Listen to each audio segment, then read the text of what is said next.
often enhanced by the which is often enhanced by the fact that the abuser often has all of the economic and social standing and complete control of the family's finances.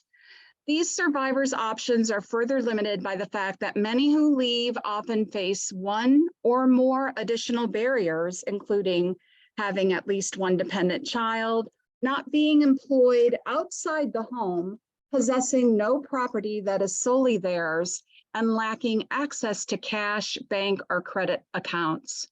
As a result of all these combined factors, many survivors of domestic violence summon the courage to leave the abusive relationship, eventually to return for financial reasons. When survivors arrive at our shelter, many have few resources other than the clothes they are wearing. Some are burdened with their partner's debt. Still, others tumble into debt after they have left the abusive relationship. So what are we as providers supposed to do in a challenging economy with skyrocketing inflation and a mandate to find housing for our survivors and resources so they can move on with their lives? Today, we will be talking to each other and coming up with solutions to aid our practice and help survivors. I would like to thank the DV Symposium Committee, Michelle Lefkowitz Partners, Lauren Farinas and Colleen Rupert, Union County Prosecutor's Office, Maritza Escuderos, Americans Friends Service Committee, and Dr. Catherine Lynch and Director Lisa Porras from the YWCA and the Family Justice Center. I would also like to thank in advance our keynote speaker, Professor Claire Renzenti from the University of Kentucky, our Housing Crisis Panel. I did the best I could for you, Claire. Linda Flores-Tober from the Elizabeth Coalition, Jeline Donovan from Family Promise, and Julie Sanchez from the YWCA. The next panel on untapped economic opportunities, Michelle Lefkowitz Partners, Zaman Aid, American Friends Service Committee, and Franchelli Inoa from our YWCA STEP program. From the Resources Committee, Janelle Tavares, the American Friends Service Committee, Jennifer Rodriguez from Proceed, Charles Dominguez, and Scott DiNardo from Social Services. So those are my preliminary thank yous. I know you're going to have a great discussion, and now I'd like to turn it over to Commissioner Chair Granados. Thank you very much. I greatly appreciate it. As we know, Union County Commissioner Board stands behind the Prosecutor's Office and also the YWCA of Union County, and we thank you both for hosting today's great Zoom session. I am happy to see that so many organizations and partners on this Zoom. Your dedication and commitment to supporting survivors of domestic violence are commendable, and together we form a powerful alliance that can drive substantial change in our communities. By collaborating and pooling our resources, we can create solutions to address the unique challenges faced by domestic violence survivors. The impact of domestic violence extends far beyond the immediate harm inflicted upon individuals and families. It often leads to homelessness, financial instability, and the need for more comprehensive support services. By meeting today, we reiterate our commitment to ensuring that survivors have access to the resources and assistance they need to rebuild their lives and thrive. I ask that each and every one of you to actively engage, as you've done so many times in the past, in discussions amongst these panelists. We can leverage this collaborative expertise to develop a comprehensive approach that encompasses shelters, legal aid, counseling, economic empowerment, and community support. Each of us have the power to make a profound difference in the lives of domestic violence survivors. I extend my deepest gratitude to all the participating organizations and panelists whose commitment and tireless efforts form the foundation of this symposium. Together, we'll continue to lead and empower domestic violence survivors to reclaim their lives and futures. Thank you all for being part of this conversation.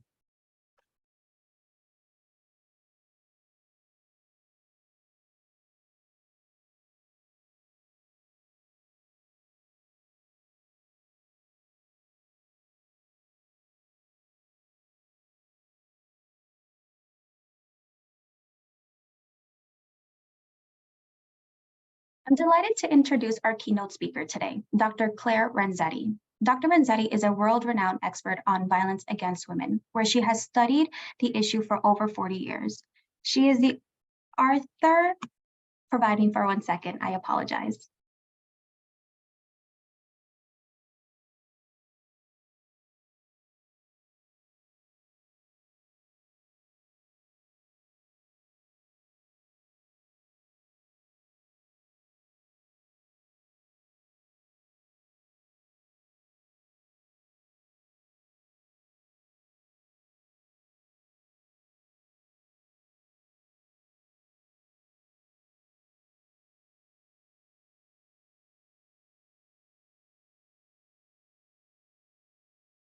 I do apologize for that. At this moment, I would like to introduce Prosecutor Danielle, who will now be welcoming everyone.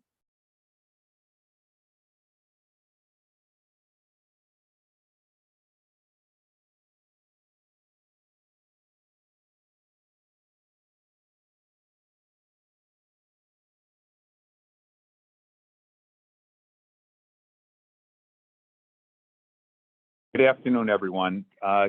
Lauren Farinas, can you hear me? Yes, I can hear you. Okay, thank you.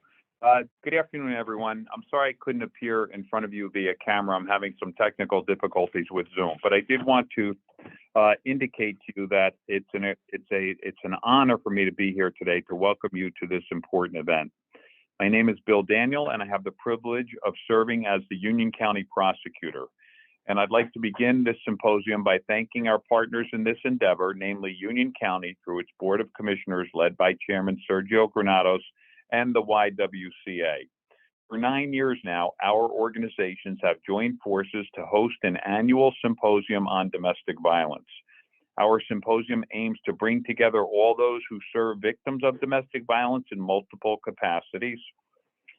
Outside of this symposium, Union County, the YWCA, and the Prosecutor's Office, the Union County Prosecutor's Office, partnered to support the community through our collaborative Family Justice Center, which is a resource hub for survivors of domestic violence.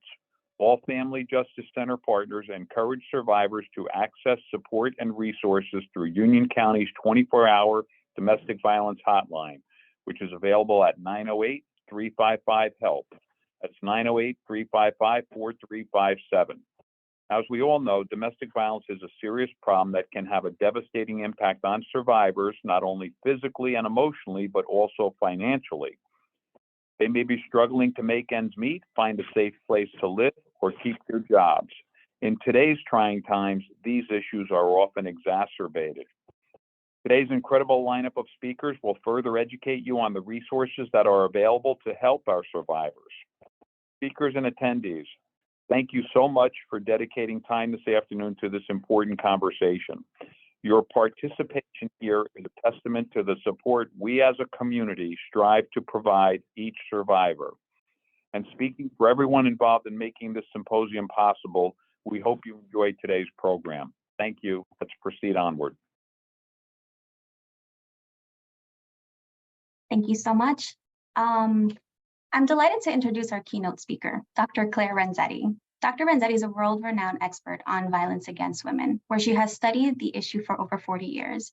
She is the author and editor of 26 books on the topic, and her work has been published in the leading journals such as Violence Against Women, Journals of Interpersonal Violence, and Criminology.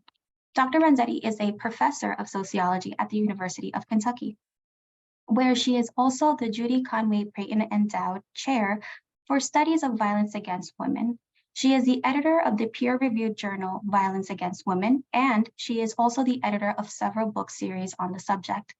Dr. Renzetti's research has focused on experiences of marginalized women and girls who are victims of violence.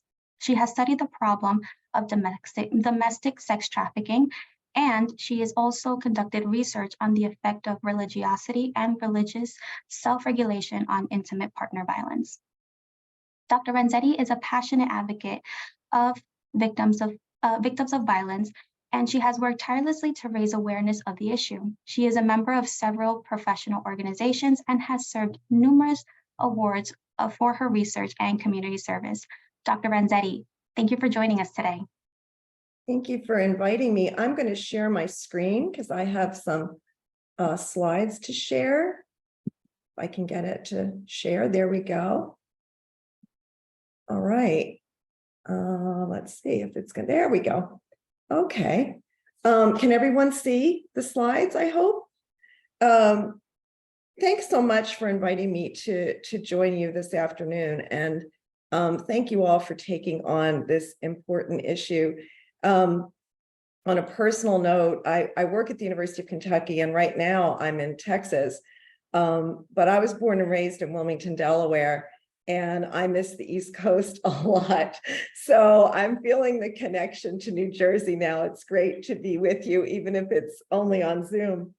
So we're talking about the economy, and back in January, at the start of the new year, economists were issuing dire warnings that the United States would soon enter a recession. Not all economists and financial analysts agreed with that prediction, but there was nearly unanimous agreement that we would at least experience severe financial hardship during 2023, given that inflation was particularly high at 9%, and the Federal Reserve was systematically raising interest rates, which makes it more difficult for individuals and businesses to borrow money and use credit. Now, for those of us who remember the severe recession that began in 2007 and continued into 2009, this economic outlook was scary, to say the least. During that time, unemployment rates reached their highest levels since the early 1980s. The average length of employment reached its highest level since the federal government began tracking these data in 1948. And the number of home foreclosures rose steeply as well. Many families saw their financial status plummet at that time. And at the same time, domestic violence agencies reported significant increases in calls for service from women who were being abused. And there were media reports of an increase in familicides, with the perpetrator often being a husband father who was distraught over a recent job loss, a foreclosure, or other severe financial problems. As I wrote back then, though, while the data and reports are alarming, the relationship between economic stress and domestic violence is both a complex one and a reciprocal one. That is, while studies show a strong association between economic hardship and DV risk, we also know, and as some of the folks have already said, we also know that domestic violence typically causes serious financial problems for victims and may entrap them in both poverty and an abusive relationship. Now, fortunately, the dire predictions of economists at the start of 2023 have not come to pass, at least not yet. And most financial analysts are quite optimistic about the economy these days. But as economists are fond of saying, no two recessions are alike. And while we may not experience the hardship that occurred between 2007 and 2009, not everyone is experiencing or will experience the so-called soft landing that economists now expect with regard to most families' financial circumstances. So what's going on? Why the confusion? And how does this affect domestic violence services and those of us who work with them in some way?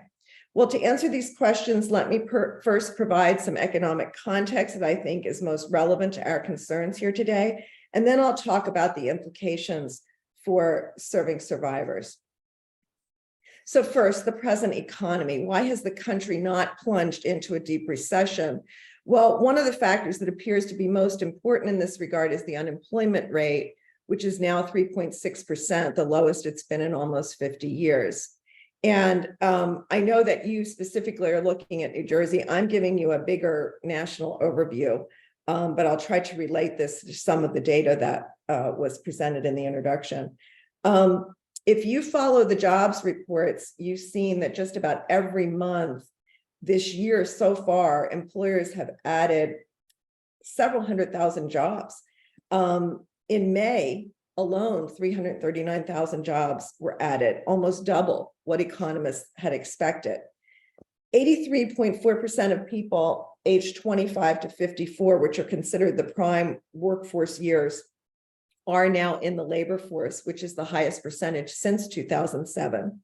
And not only that, but to attract and retain workers, especially in the service sector, wages have gone up. So for the second quarter of 2023, average weekly earnings were 5.7% higher than they were in May of 2022. In fact, wages have gone up faster than prices. The consumer price index rose by 4% during that same period. And so what that means is that families with at least one wage earner, at least many families with at least one wage earner in the household, can buy more with the wages that person earns. The other thing that happened was inflation came down. The inflation rate last month was only 3%. That's still higher than what the Federal Reserve likes. They want it to be 2% or less, which is why, according to them, they raised interest rates again yesterday by another 0.25%. But 3% is much, much better than the 9% we saw just 7 months ago. So all this is great news, right? Of course it is. But like anyone who analyzes data for a living, I'm going to take the role of the wet blanket and tell you about some of the exceptions to this great news. So while unemployment is low, it's not uniformly low across all economic sectors or social groups. Healthcare, hospitality, and business service sectors have fairly consistently added thousands of jobs over the past year. But other sectors, especially manufacturing, have seen job losses. The manufacturing sector has a high number of blue-collar employees and a higher percentage of male than female employees.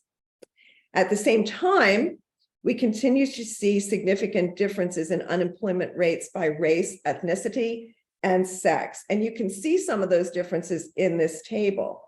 Now, let me just say that it's important to keep in mind when looking at this table that I'm using Bureau of Labor Statistics data, and these are the only racial and ethnic groups for which they now provide data. So there are groups that are missing, such as Native Americans and Alaska Natives. And these groupings that they use are very broad, and there are often large differences among racial and ethnic subgroups. So we need to keep that in mind when we look at these kind of data. But let's see what the table can tell us about unemployment. We see first that the unemployment rate in the second quarter of 2023 for white people and for Asian Americans and Pacific Islanders was 3%. In contrast, the unemployment rate for Black and Latinx people was 5.4% and 4.0% respectively. Even more important, perhaps, the unemployment rate for Black Americans actually rose in this second quarter by almost a full percentage point. We can also see in this table the intersection of race and sex.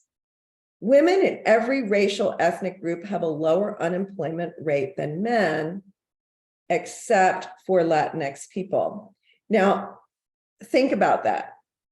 We want women to be employed, but there's a couple of things that explain this lower unemployment rate. One is what the unemployment rate, how the unemployment rate is defined and calculated. It refers to people who are out of work, but are actively looking for a job, okay? Many women have removed themselves from the labor force completely and are not looking for a job, okay? And this has increased since COVID. And so there are lower unemployment rates doesn't necessarily mean that women are doing better. In addition, remember, it's the service sector, retail, sales, hospitality, maintenance, housekeeping, those sectors have increased a great deal. And in terms of jobs available, they employ more women than men, okay? And they also pay less, which we'll talk about next, which is the gender wage gap. In this slide, we see the wage gap by race and ethnicity and sex so far for 2023. Women overall earn less than men. They earn about 82 cents for every dollar a man makes. And this ratio hasn't changed in 20 years. But there are important differences by race and ethnicity. So white women earn almost 85% as much as white men. Black women earn almost 90% as much as Black men. Asian and Pacific Islander women earn 81% as much as Asian and Pacific Islander men. And Latinx women earn 88.3% as much as Latinx men. So the gender gap looks smaller for Black and Latinx women and men than for white and Asian and Pacific Islander women and men. But if we look at within sex group differences across racial and ethnic categories, we see that this narrower wage gap is due primarily to the fact that Black and Latinx people earn less than white and Asian and Pacific Islander people. And that's what this next slide shows. So Black men earn 81.2% as much as white men. Black women earn 86.3% as much as white women. Latinx men earn 74.3% as much as white men. Latinx women earn 77.6% as much as white women. The average earnings of Asian and Pacific Islander men and women, though, are higher than the average earnings of white men and women. Now, as I noted before, though, it's important to remember that the BLS uses very broad racial categories that don't account for differences among subgroups. So if we were to break it down by subgroup, there are some subgroups of Asian and Pacific Islanders who earn very, very high incomes, but other groups, especially more recent immigrants, earn much lower incomes. The impact of the racialized gender gap in wages is especially stark when you compare women of color with only white men. According to the National Partnership for Women and Families, if a Latina was paid the same as a white man for equivalent work, she would have enough money to buy 38 months of food, almost 33 more months of childcare, and she'd have 2 years of rent. If a Black woman was paid the same as a white man for equivalent work, she would have enough money to buy 30 months of food, more than 25 more months of childcare, and 1.5 years more of rent. Okay, so despite the good news in the economy, the outcomes have not been as good for some groups as for others. And what does this mean in terms of domestic violence? Well, as I've said many times, and as some of you have said today, although we often say that domestic violence affects individuals in all social classes, and certainly wealth does not immunize someone from abuse, research consistently shows a strong relationship between socioeconomic status and a woman's risk for victimization, no matter how you measure that. So some studies have shown, for instance, that as financial status of a family increases, the risk or likelihood of DV decreases. Another way to look at it is in terms of how well one's household income meets one's family's needs. So as the ratio of household income to need goes up, that is, the more money you have to meet your needs, the risk or likelihood of DV goes down. And as the National Crime Victimization Survey has consistently shown us, and that survey uses a large nationally representative sample of women and men, DV rates are 5 times greater in households with the lowest annual incomes than in households with the highest annual incomes. Now, some observers have argued that to some extent these findings are an artifact of wealthier women's ability to seek help privately if they are abused, and therefore to keep the abuse more secret, that they don't show up in a lot of these statistics. They seek help from their personal health care provider. They stay with family and friends who have the resources to allow them to stay for extended periods of time if necessary.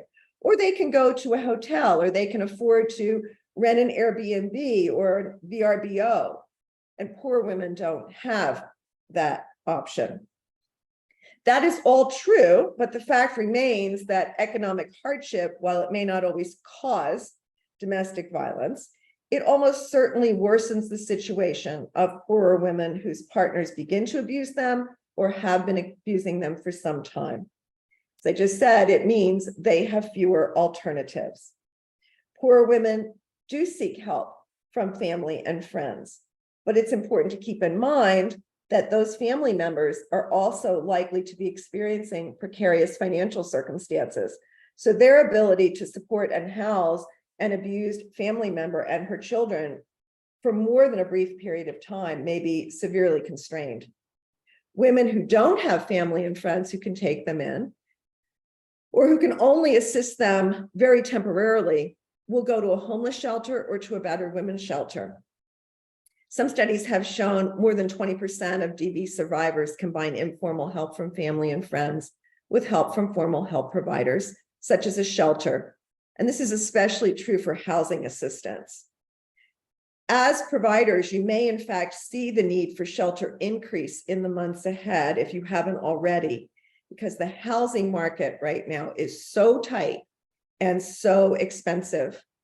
The National Association of Realtors reported just last week that although inflation is shrinking and prices for many goods and services are coming down, the cost of housing has actually been going up and remains very expensive. The median price of a single family home is now, and this is nationally, in your part of the country, I bet it's much higher, $413,800. Nationally, that is the second highest median price ever recorded. At the same time, because interest rates keep going up, it's more difficult and more expensive to get a mortgage. And the rising expense of housing isn't limited to housing purchases. Rental housing has also gone up. Rental prices have increased 26% since the start of the pandemic in March 2020. And that's nationally. Again, in your part of the country, I know it's gone up even more. So that means that women who are experiencing abuse, who wish to leave their partners, have more limited options. And it also means that service providers and advocates to whom they go for help will have a more difficult time rehousing these women and their children and helping them find a stable, affordable place to live. So how can we help? Well, I've been doing this work for more than 40 years, and I still don't have the answers, but I can make suggestions, I can make recommendations based on my observations and my conversations with providers and advocates. First, I think it's really important that service providers in a wide variety of sectors, welfare, healthcare, legal advocacy, housing, and domestic violence, have a collaborative working relationship that recognizes the interconnections among the various problems that they each address. You're doing that today. That's what this is about. What I ask is that you think about who isn't here today, who needs to be brought into this collaboration, who needs to join in a partnership with all of you. We talk a lot about wraparound services, about coordinated community responses. Sometimes it's really hard to put these into practice, especially if funding for services is cut and agencies and organizations have to compete with one another for resources. Nevertheless, it's these types of interagency, interorganization collaborations and partnerships, often reinforced by a formal memorandum of agreement and reciprocity, that are desperately needed to meet the needs of survivors. I'm also an advocate for something that's a little bit more controversial, and that's universal DV screening of clients who present for social services and healthcare services. I know some people don't like universal screening, but I think that done well, it can have positive outcomes. Now, what I mean by done well, is a couple of things I mean. I mean that all agency, healthcare organization staff, from the top, from administrators to supervisors to frontline staff, have been trained in best practices for DV screening, that they recognize and acknowledge domestic violence as a serious, widespread problem, that they're motivated to respond sensitively and empathically, and that they have the ability, they are prepared to make referrals to other needed services. Many agencies and organizations now have screening tools available, but staff feel very uncomfortable using them. They feel uncomfortable asking people about their relationships, about whether they're experiencing domestic violence. Every time my healthcare provider asks me if anyone's hurting me at home or in a relationship, I thank her. And she just laughs. And I always say, I really want you to know how important it is that you've asked me that question. If the question isn't asked, we miss important opportunities to provide assistance to abused women and their children. Universal screening also has the advantage of demarginalizing the poor. Although DV appears to be more prevalent among lower income women, it's not only a problem of lower income women.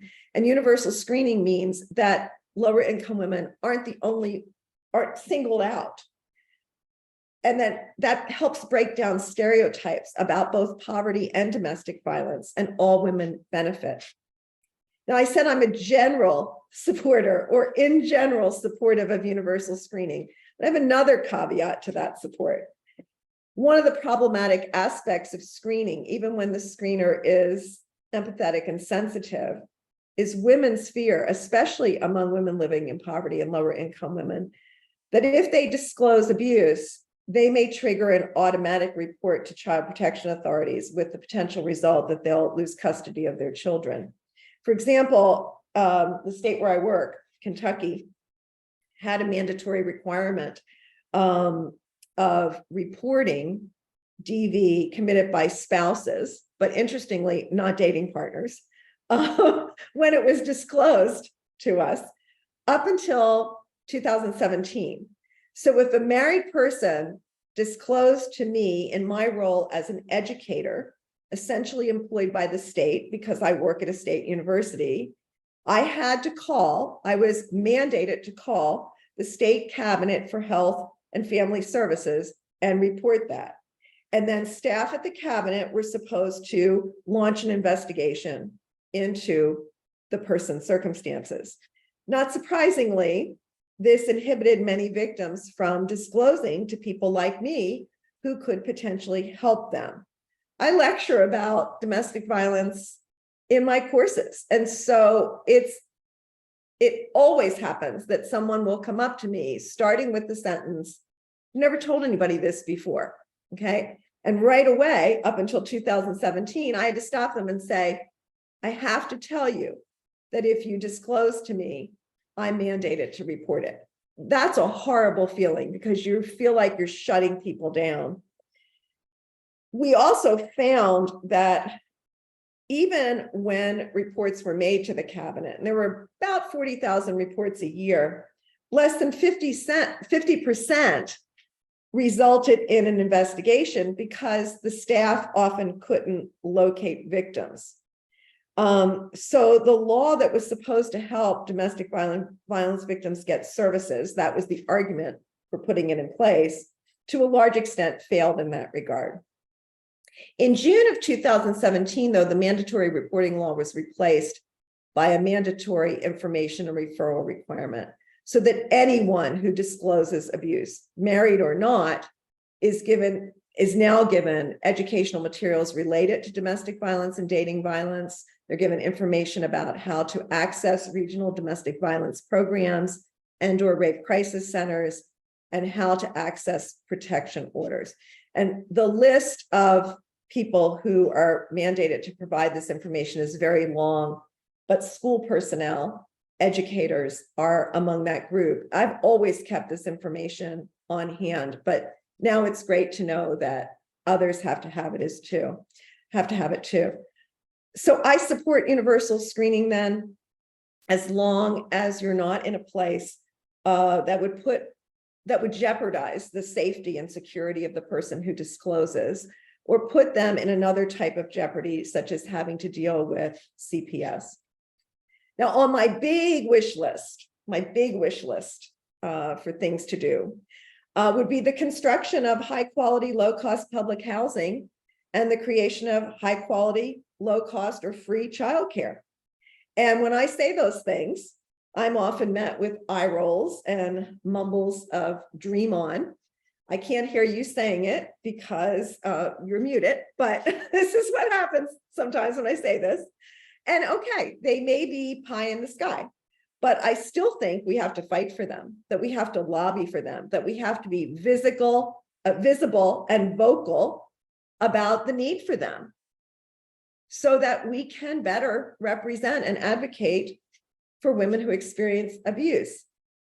DV advocates, housing advocates, anti-poverty advocates, public health advocates, everyone who encounters and serves battered women and their children, including researchers and educators like me, need to lobby together as a coalition for policies and resources that help women become financially stable and independent while having access to the services they need to address all of the serious problems in their lives.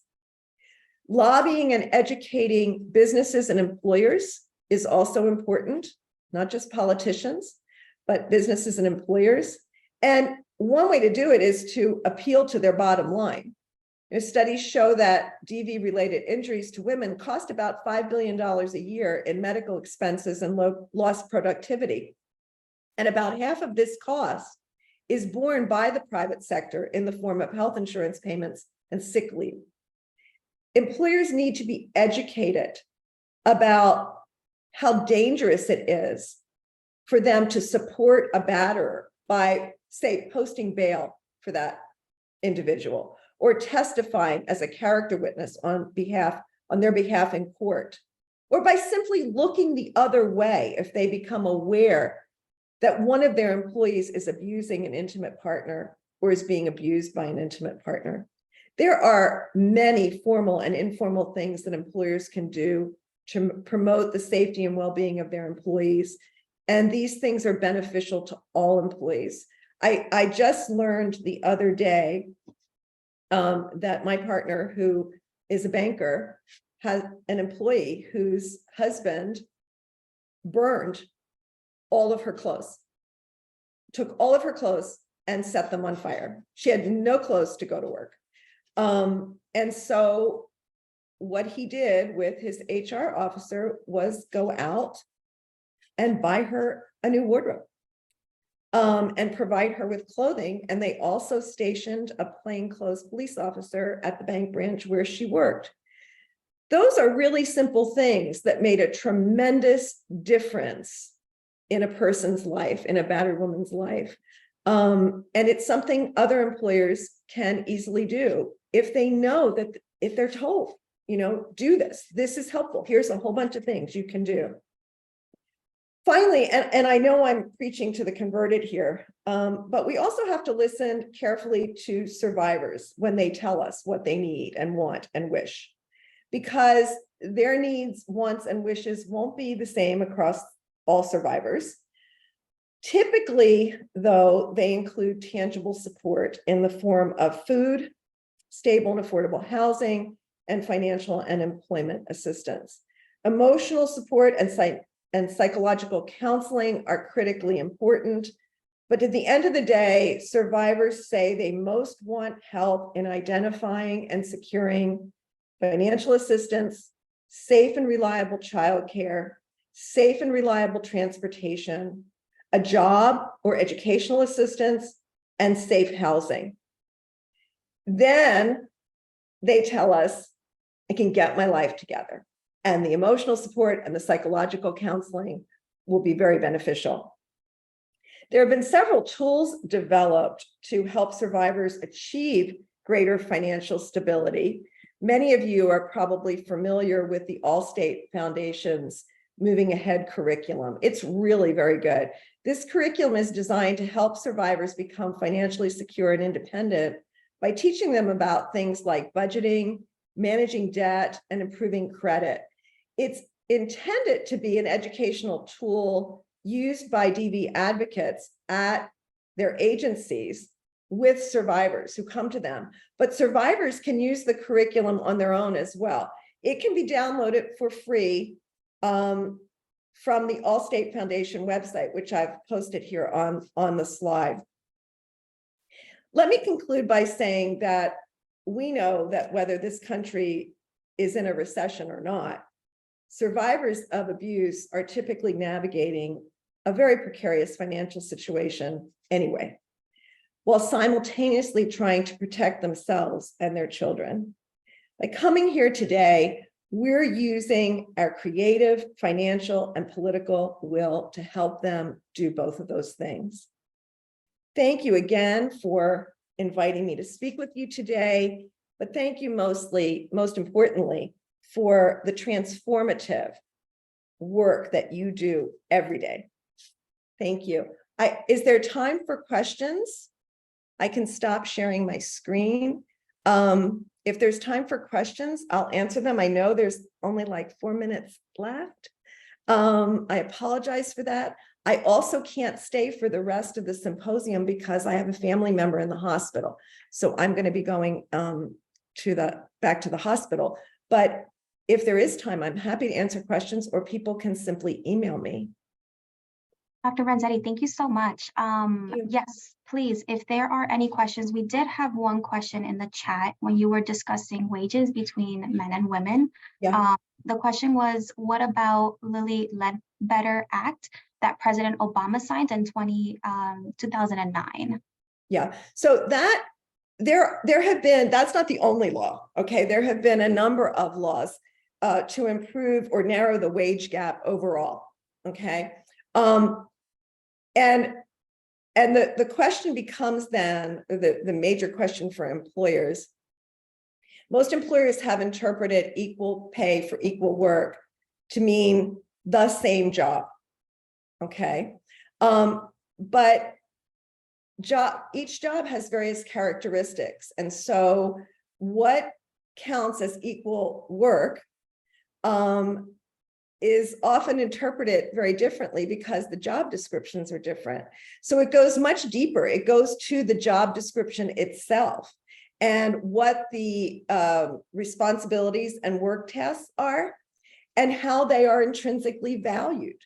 Because the work that women have typically done has been devalued. It's been seen as a part of what women do, and that's less valuable than what men do.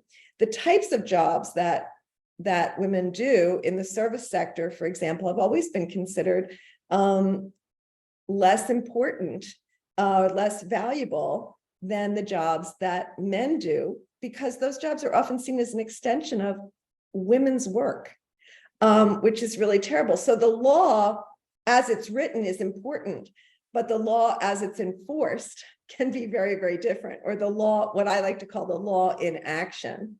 There have been a number of laws, and that's why the wage gap has narrowed. I mean, the wage gap used to be much, much wider. I think early on, it was like 65 cents to $1. And everybody was all excited when we got to 74 cents to the dollar. And now we're like up to 82. Wow. But that hasn't changed in 20 years, right? So that's really, really problematic. And much of it has to do with the jobs that men and women typically are funneled into. I want to add as well, though, that sex isn't the only thing to look at. That's why I put race and ethnicity there. And as I said, those were very broad categories. If you can break it down even further, you see huge disparities by race and ethnicity. And many, many analysts argue that race and ethnicity are more important than sex in terms of the wage gap, that there is that double jeopardy of racial ethnic discrimination, of racism, and that compounds the problem of sexism. So you can't just look at the wage gap between women and men. You have to look at it in terms of race as well. Thank you so much. I answered the question. Thank you. We do have one additional question. There is a participant that says that they're from Kentucky and went to the UK. I know patrons very well. Do you work with the TBI fund like we do here in New Jersey with Brain Injury Alliance of New Jersey? Not that I know of. I personally do not. I'm trying to think. I believe in the College of Medicine, in the Department of Behavioral Sciences. I believe that there are individuals there who do work on traumatic brain injury. TK Logan, I think, is one of them. But I do not do that work personally. Thank you so much. If anybody else have any questions, please feel free to put them in the Q&A. This is for now and for the rest of the symposium. And please feel free to email me. I'm happy to get emails from anyone and discuss things further after the symposium.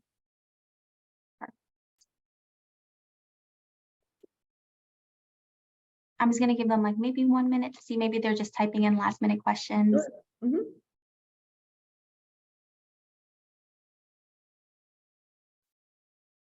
All righty. If not, well then thank you so much, Dr. Renzetti, for Thank joining you. us I'm today. sorry I can't stay for the rest. I really wanted to hear everybody else's presentations, but this just happened 2 days ago. So I'm kind of in the thick of it right now. Of course, we are so sorry, and we hope that things do get better for the family Thank member. you. Thanks You're so welcome. much. Thank you. Okay, and at this moment, if you can please help me welcome CRT Coordinator Gabrielle Prasad. Hi, everyone. I will be moderating panel 1, the impact of current housing crisis on victims of domestic violence. And our panelists are Linda Flores Tauber of Elizabeth Coalition. As a longtime resident of Elizabeth, Linda's local knowledge has been invaluable in her 29 years at the Coalition. Linda's impressive collection of awards shows her absolute dedication to honoring the homeless population in Union County. Jillian Donovan, A Family Promise. Jillian Donovan has over 20 years of experience in nonprofit management and development. And for the past 9 years, she has been employed as the executive director for Family Promise Union County. Considering herself a social justice warrior, her passion for serving people in need shines through her work. And last but not least, there's Julie Sanchez of the YWCA Emergency Shelter. Julie is the Director of Residential Services for the YWCA and has a BA in Criminal Justice with a minor in Corrections and is currently graduating with her MSW in August of this year. She has been in the social services field for over 6 years. Welcome. Thank you. Thank you.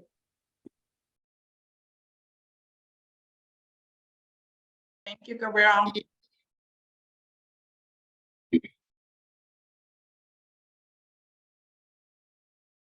Would you like us to start? Yes, please. I know that you and Okay, I have a, we can share a screen with, Yeah. if I'm able to. Can anybody see this? Not yet. Okay, I did my share screen, but maybe you have to give me permission. Yes, I think you have to be the host. You'll have to, I'll get out of it and you can make me, give me permission. I think Melanie.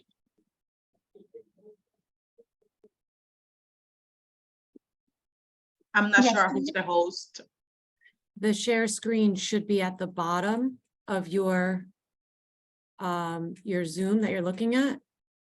Mm-hmm. So you just click on that.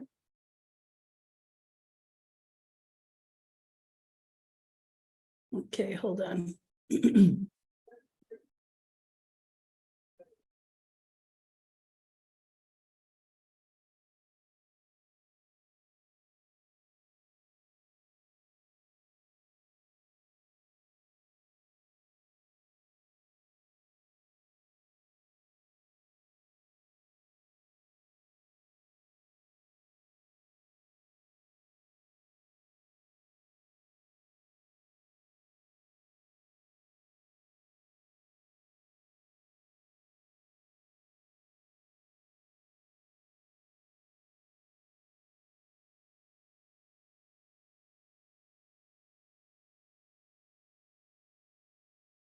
How about now? Yes, we can see it now. Okay.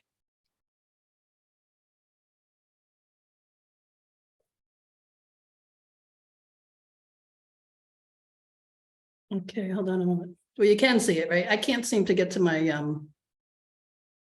okay. It's not the full screen, but this will do. Okay, how did you want us to start? Just start the discussion? Yep, you can jump right in. Okay, so I'm Jolene from Family Promise, and of course, there's Linda and Julie, and we were going to talk about some trends that we've seen in housing. And obviously, we all know, and I'm just going to start by saying at Family Promise, we do emergency shelter and we do rapid rehousing prevention.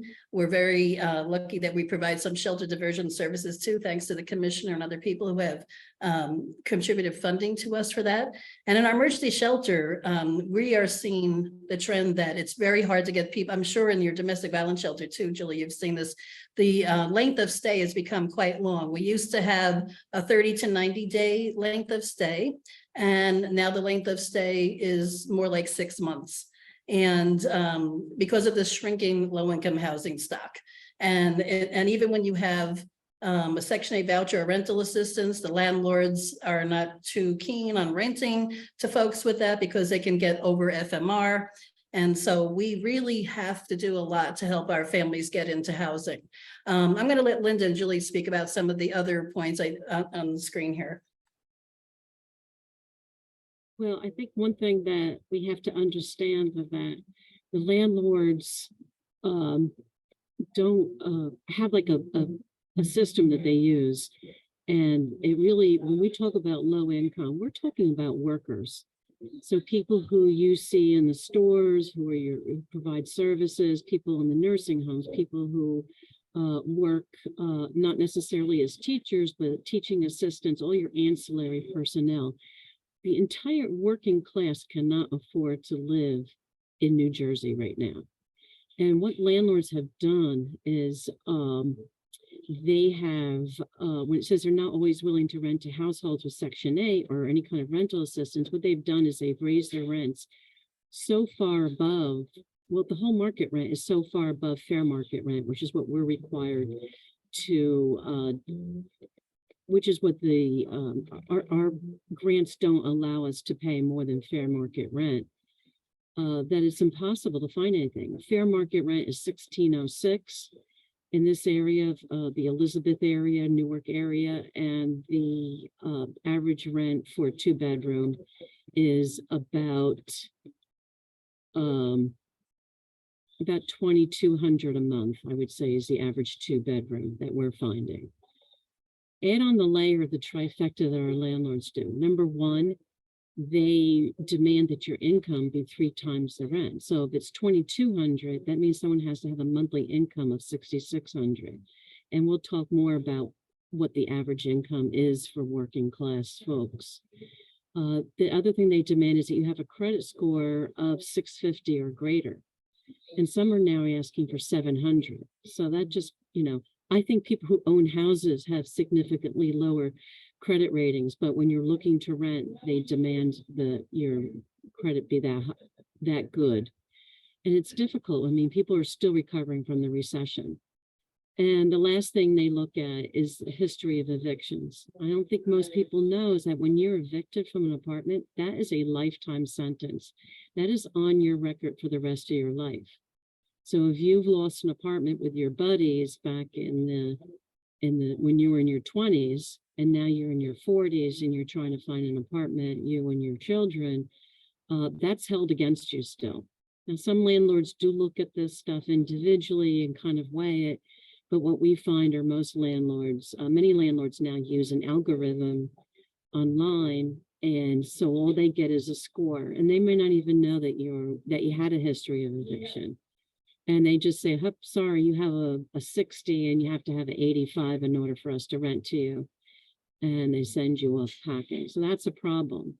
Sometimes our folks have to pay for this background check. And then what happens, they just wasted $65, $85. So it's an ongoing issue.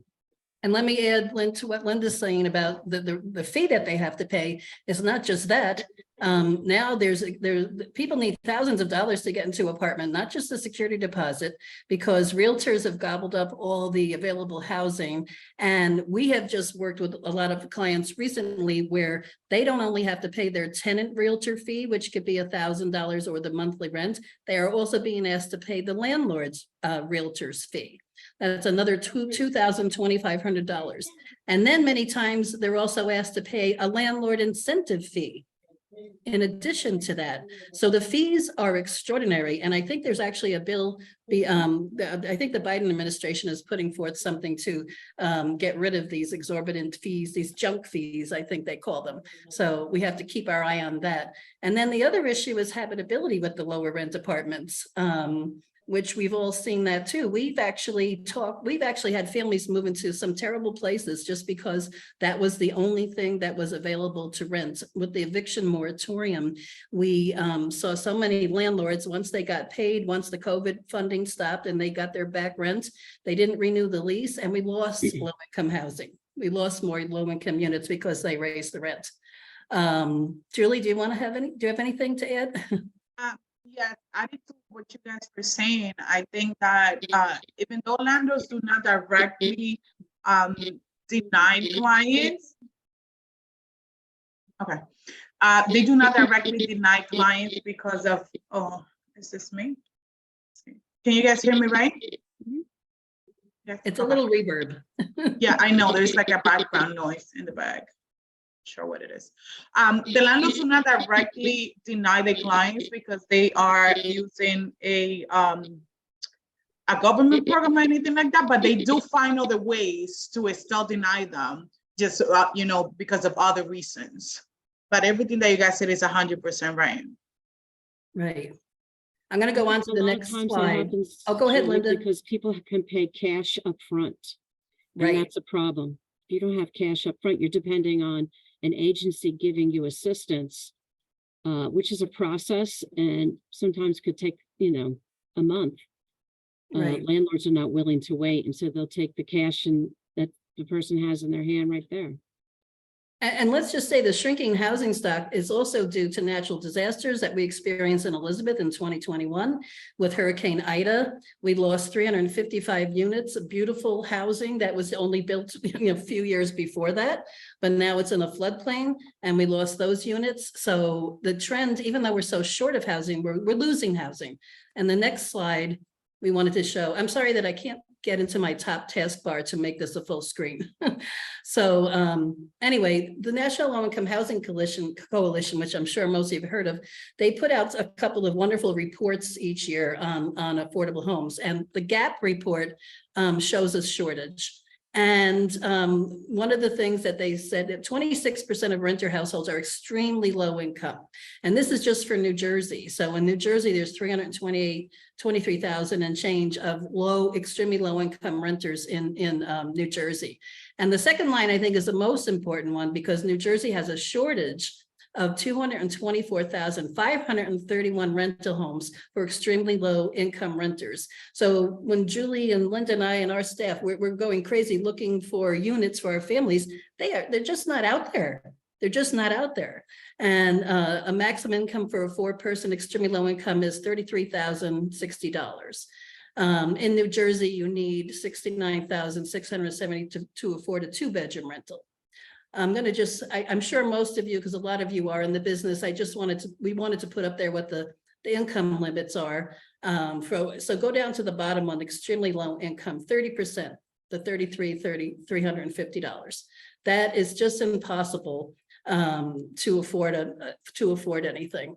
To afford rent, just to add to what you're saying, but then there's utilities that you have to pay on a monthly basis. There's other things that you still have to pay. And it's literally impossible to do it with that income. Right. And then people give up food and things like that. So this one, and I'm going to turn it over to Linda after this. This one I thought was a very valuable graphic because for every 100 households, it shows how many units there are. So at the extremely low income level, for every 100 households, there's only 33 units. And that's really all the clients that we serve are in the extremely low income bracket. Next, at 50% AMI, at that level, there's only 55 units for every 100 households. And then at 80%, it's better when it give up to the higher income amounts. But these are the two areas of the clients that we work with, and how we can see how it is really such a struggle. I'm going to go to this next screen because most extremely low income households are in the labor force. That's why I really like this graphic. 35% are in the labor force. 30% are seniors. And we all know that seniors have a very hard time finding housing too. 18% are disabled, 11% are other. But I think it's very significant that 35% are in the workforce, and they just can't find housing. There's another great report Linda's going to talk about that the National Coalition puts out of reach.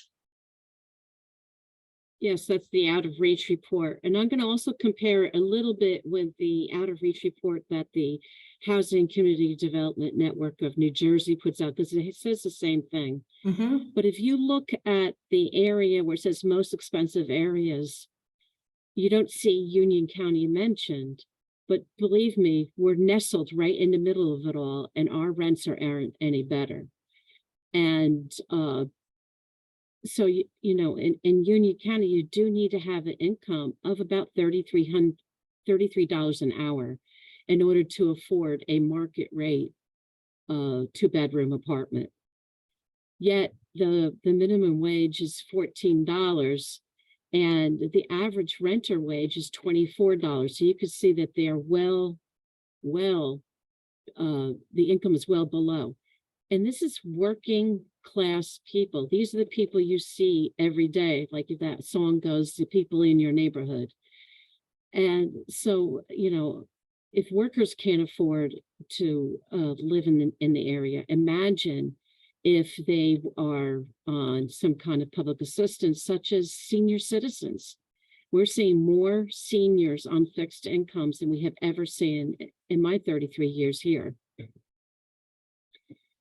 The next slide is all the kind of illustrates the various incomes. So when you look at your waitresses and waiters, their average income is $14.27 an hour. That's less than half of what you need to rent an apartment. People who are administrative assistants even don't quite make the mark. Yet to afford 1 bedroom, you need $23 an hour. Healthcare is the largest employer in Union County, and yet they do not earn enough to rent a 2-bedroom apartment. And most people need a 2 or 3 bedroom apartment. So it's really become, you know, out of reach is well stated. You know, if we can't afford to, you know, we've really come to the point we cannot afford to shelter our workers, and we cannot afford to shelter those who are disabled and those who are seniors. Julie, were you going to say fair market rent? Right. Is this one of mine? Yeah. So fair market rent is basically set by HUD. And that is when you get grants to pay rental assistance, or if you're going to go on Section 8, this is the maximum rent that you're allowed to rent for, understanding that they pay 1/3 of their income to contribute to it. But that doesn't matter if you can't find an apartment at $1,606 for a 2-bedroom. So what happens is we're seeing people who are losing those precious vouchers because they can't find any place to live. And I know for a fact that Jillian has spent tens of thousands of dollars trying to fix up apartments that were affordable because they were at fair market rent. So a family could move in, and working family with 2 incomes. And I'm going to just say my usual comment, Linda, and at this point, we do everything short of prostitution to get the families into these apartments. And I won't let you do that. No. But anyhow, but the thing, so that is, you know, the issue is that there are no more. The other thing that impacts all of this is that a lot of places that were like we call mom and pop, where family owned, had a 2-unit house, and they lived on the first floor. Those are rapidly disappearing because investors from Wall Street have discovered the wonders of renting, and they see this as perpetual income. meaning that they're buying up all these 2 families and 3 families and raising it well above fair market rent and making the whole community unaffordable and basically putting people out of housing. Linda, I wanted to explain, one of us explained this one too, how there's the small cities, you know, the FMR can go up in different places. And even though HUD sets the rates for Section 8 vouchers for the city of Elizabeth and all of the programs that we serve, these are rates that are higher for some of these towns.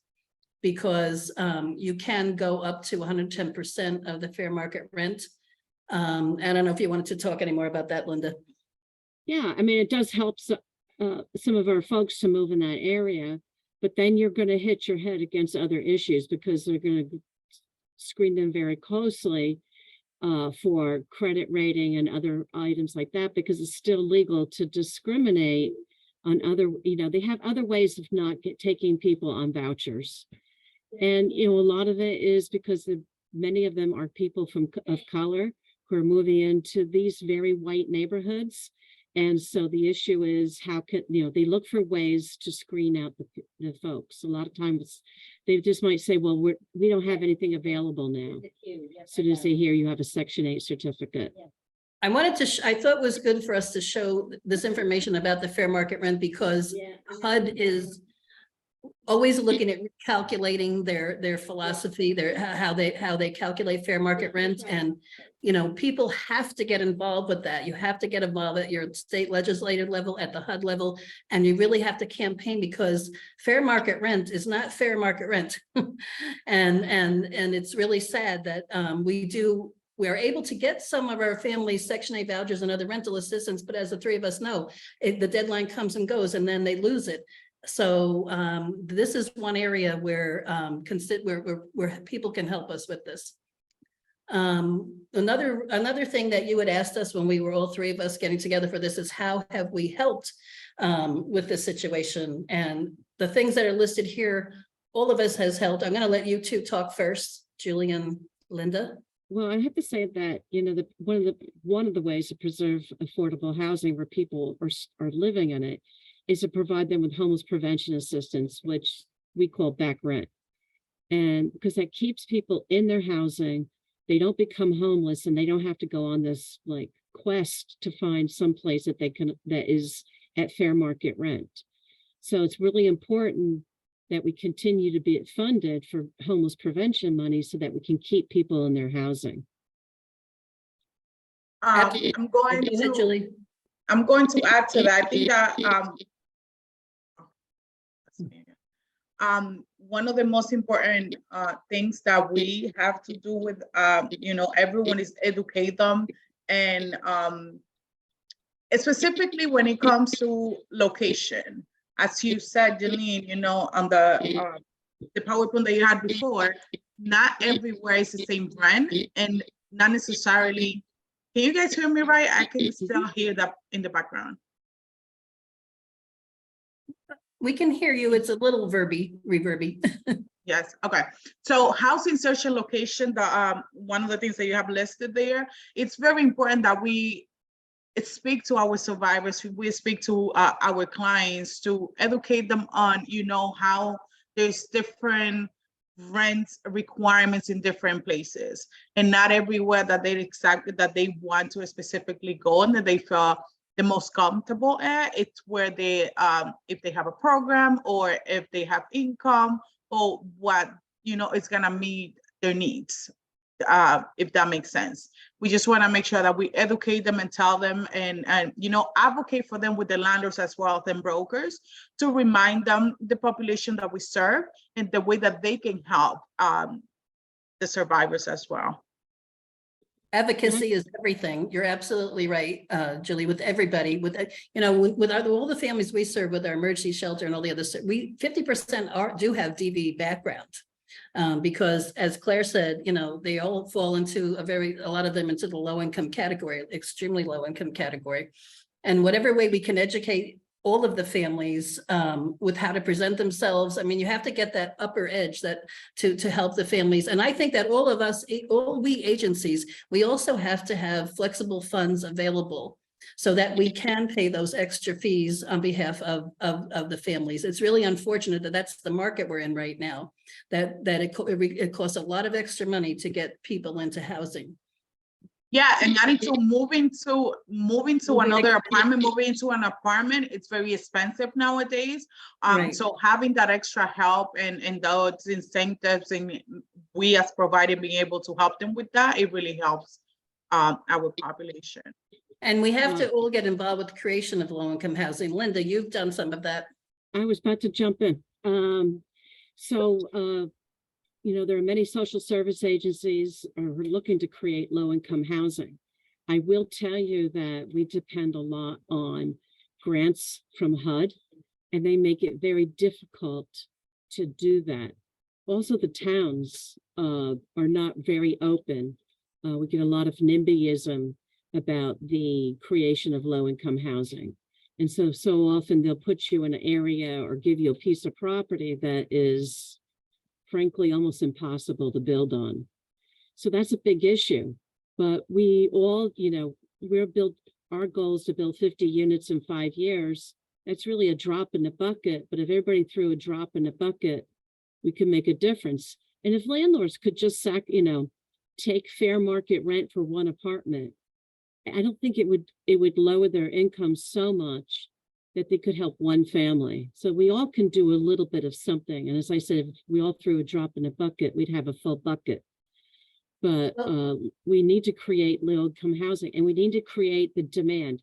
I don't think that our politicians and the state has heard it loudly enough, that it's not because the folks don't know how to look for housing, don't know how to advocate for themselves to get the housing. The problem is there's not enough low-income housing. Right.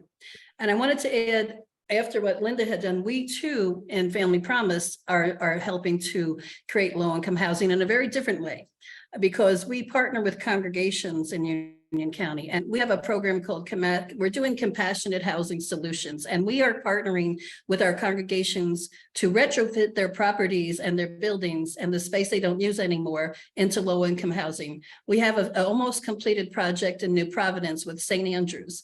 And we have 2 apartments in that regard right now that graduates from our emergency shelter program moved into, and we are master leasing with them. We have a 3rd one on the way, and it's really interesting. Linda has the goal of 50 units, and so does this project that we're working with in New Providence. They want to build, this Father Gunn who heads it up and partners with us, he would like to provide 42 low-income units. And we are in conversations with other congregations in our network to also retrofit their space into low-income housing. So, you know, we may be little, but we're mighty, and we all come up with very innovative solutions.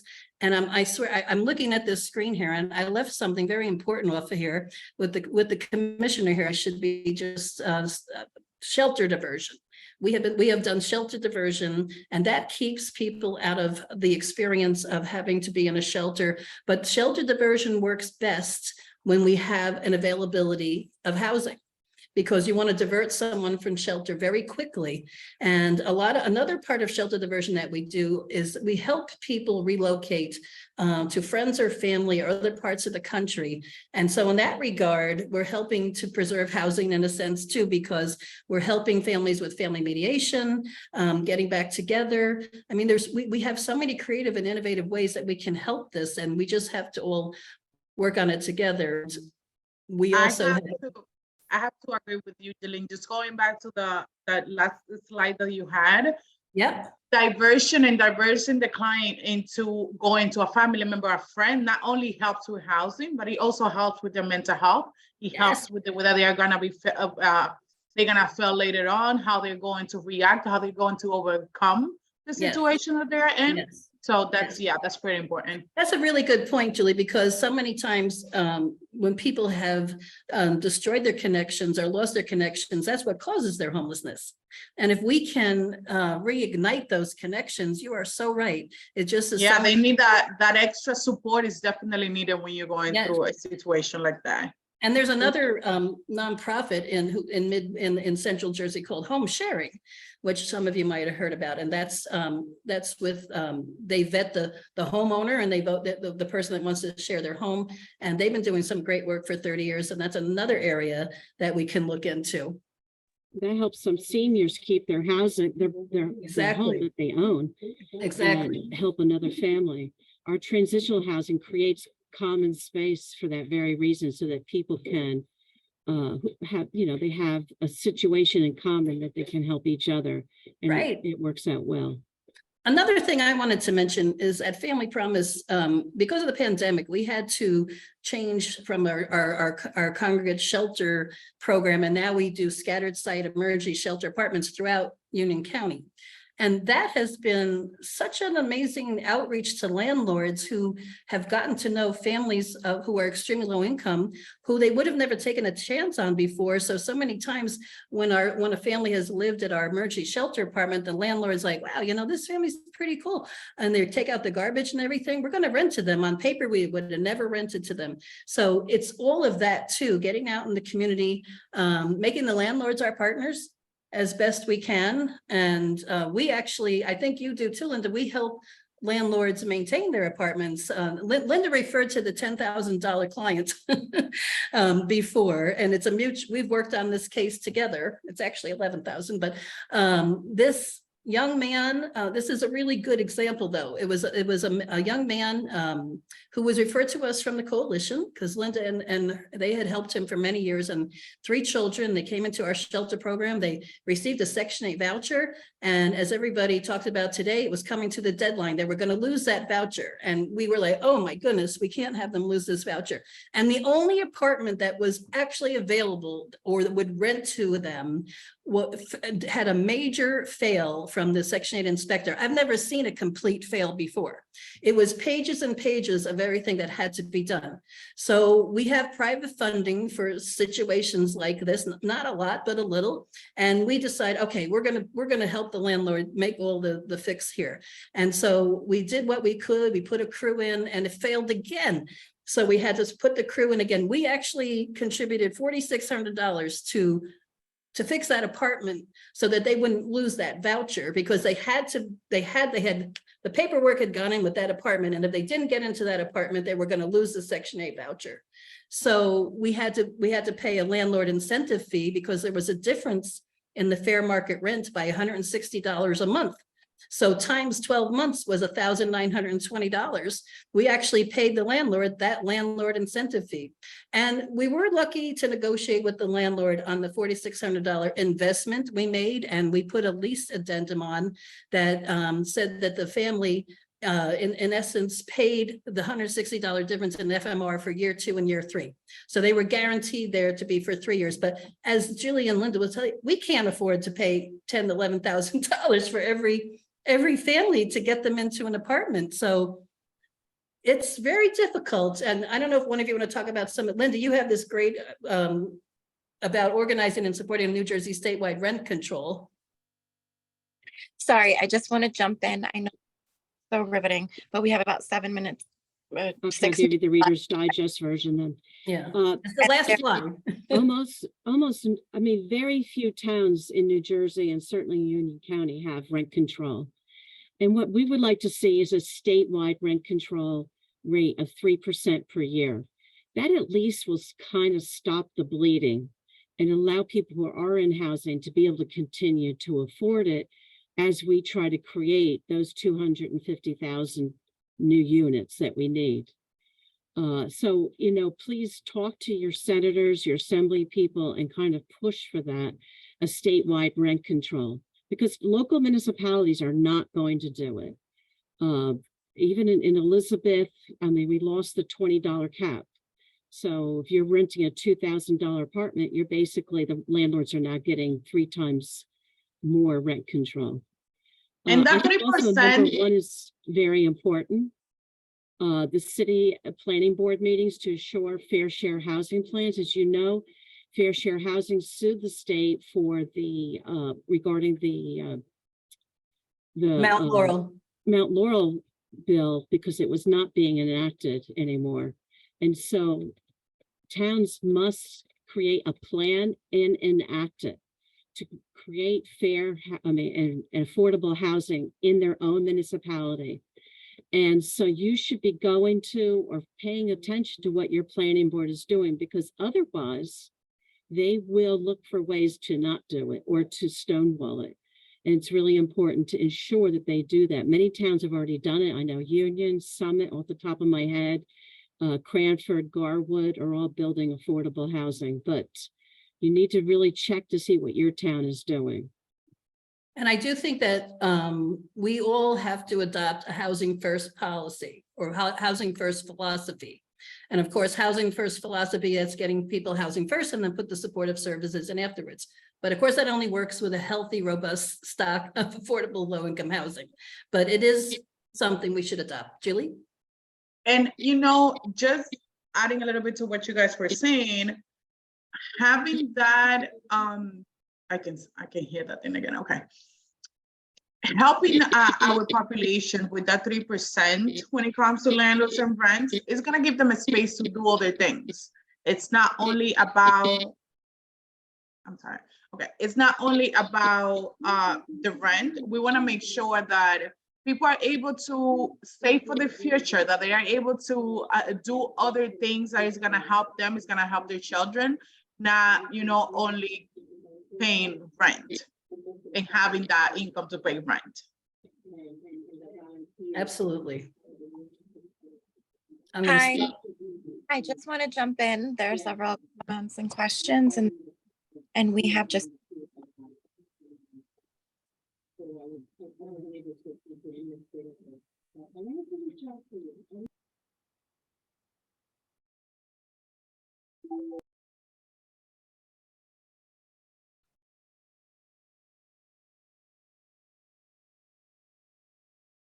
I'm sorry, go ahead, Gabrielle.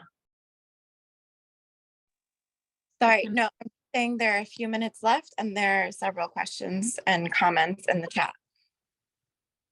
See if I can see the chat. Do you want me to just read them out? If you can, please, I cannot. The first is from Janet Dixon. She's saying it's also the fact that you cannot get Section 8 if your family owned the property. We can go one by one if that works. You mean because you can't pay landlord can't be a family member? That's what they're saying, right? Yes, I think so. That's what it looks like. Yep. She said yes.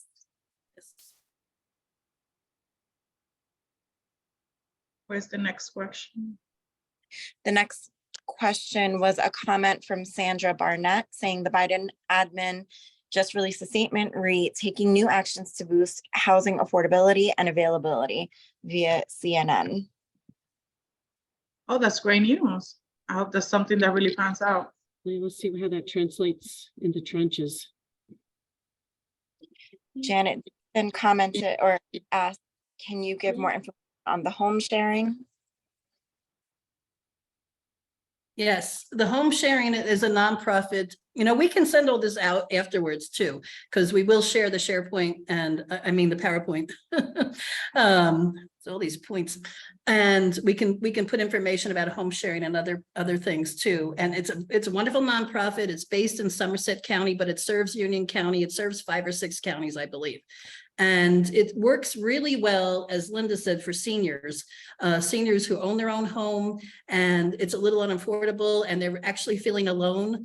And then she or she goes to home sharing, and they vet her, and then they vet the people that are looking for a place to stay. And oftentimes they match up people, like maybe another 50 to 60-year-old person who is in a homeless situation, and then they go to home sharing and share a home with the person who is the homeowner. It's a win-win for everybody.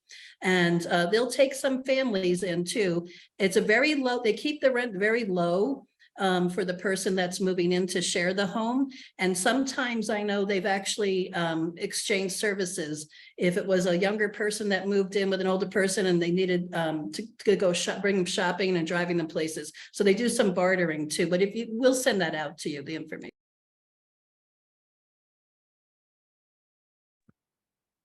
The next question is coming from Sandra. I work with the Union County Board of Elections, and the mayor of New Providence came in to vote. I asked him why New Providence didn't have the 4% rent cap. He told me it was because New Providence did not have Section 8 housing. I don't think that's related. The rent control in New Jersey it cannot be unconscionable. Most judges feel that that's between 10 and 15%. So, you know, there is no statewide actual limit of rent control. It's only what a judge would deem unconscionable, and that goes from judge to judge. What we're really advocating for is a 3% cap all through New Jersey. Thank you. Thank you, Linda, Jeline, and Julie, for your presentation. It was very informative. We will take a 5-minute break now and reconvene at 2:46. Thank you, guys. Thank you, Gabrielle, and everyone. Thank you. Thank you.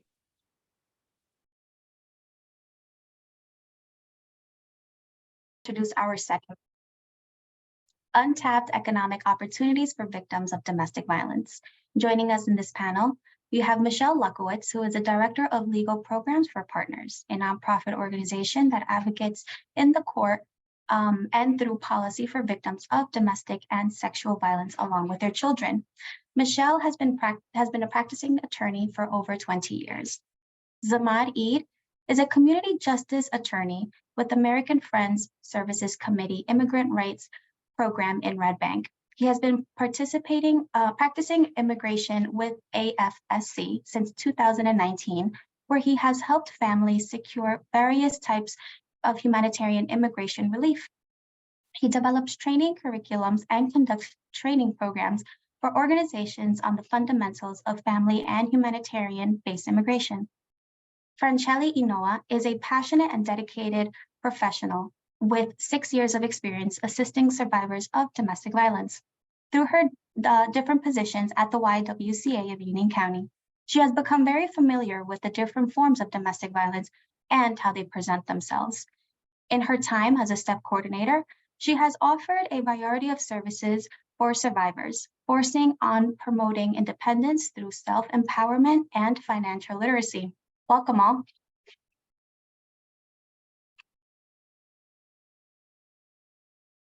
Thank you for having us. I'm standing in for Michelle today, and my name is Victoria Nicholson. I'm the Director of Pro Bono Programs at Partners. Hi, everyone. My name is Franchelli Inoa, and I am the STEP Coordinator here at the YWCA Union County. I'm excited to be here with everyone. Hello, everyone. I'm Zamani. Happy to be here. Thank you.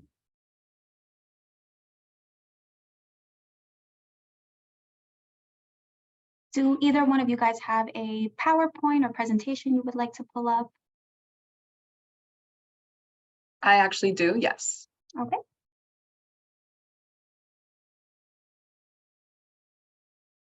Okay. Can everyone see my screen? Yes, perfect.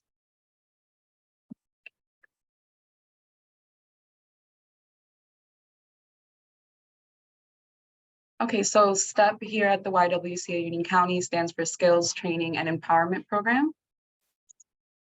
So it's a program designed to help survivors of domestic violence explore and learn the factors that will contribute to their financial independence and help them overcome financial abuse.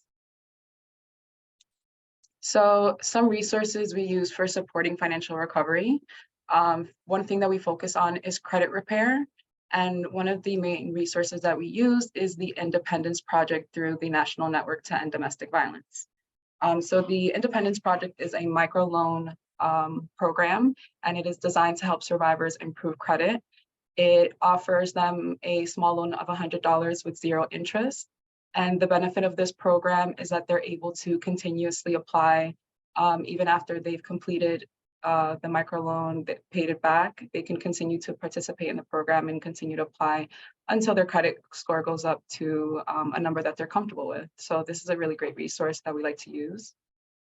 We also use annualcreditreport.com. We found it very helpful to make survivors aware that they are able to get a free annual credit report, specifically a free one from each bureau once a year. This helps them assess their financial situation and make them aware of any fraud that's been done in their name. If anyone else has open credit cards in their name. When it comes to domestic violence, this is something that can be common among spouses, and it is a very real form of financial abuse. So being aware of their credit report and any activity on their credit report is helpful. We also use Money Management International. It helps with debt management. They offer free consultation over the phone 24/7, which I think is really beneficial for survivors that can access this help at any time of the day. We all know that it's not always safe for survivors to be accessing help certain times of the day. So I think this is really beneficial. They do offer income-based help. So depending on their income, they might be charged for the service. But the good thing is that the consultation is free. So they'll be able to speak to a financial advisor who will ask them questions about their debt, their different forms of credit card debt, and be able to offer them some form of evaluation.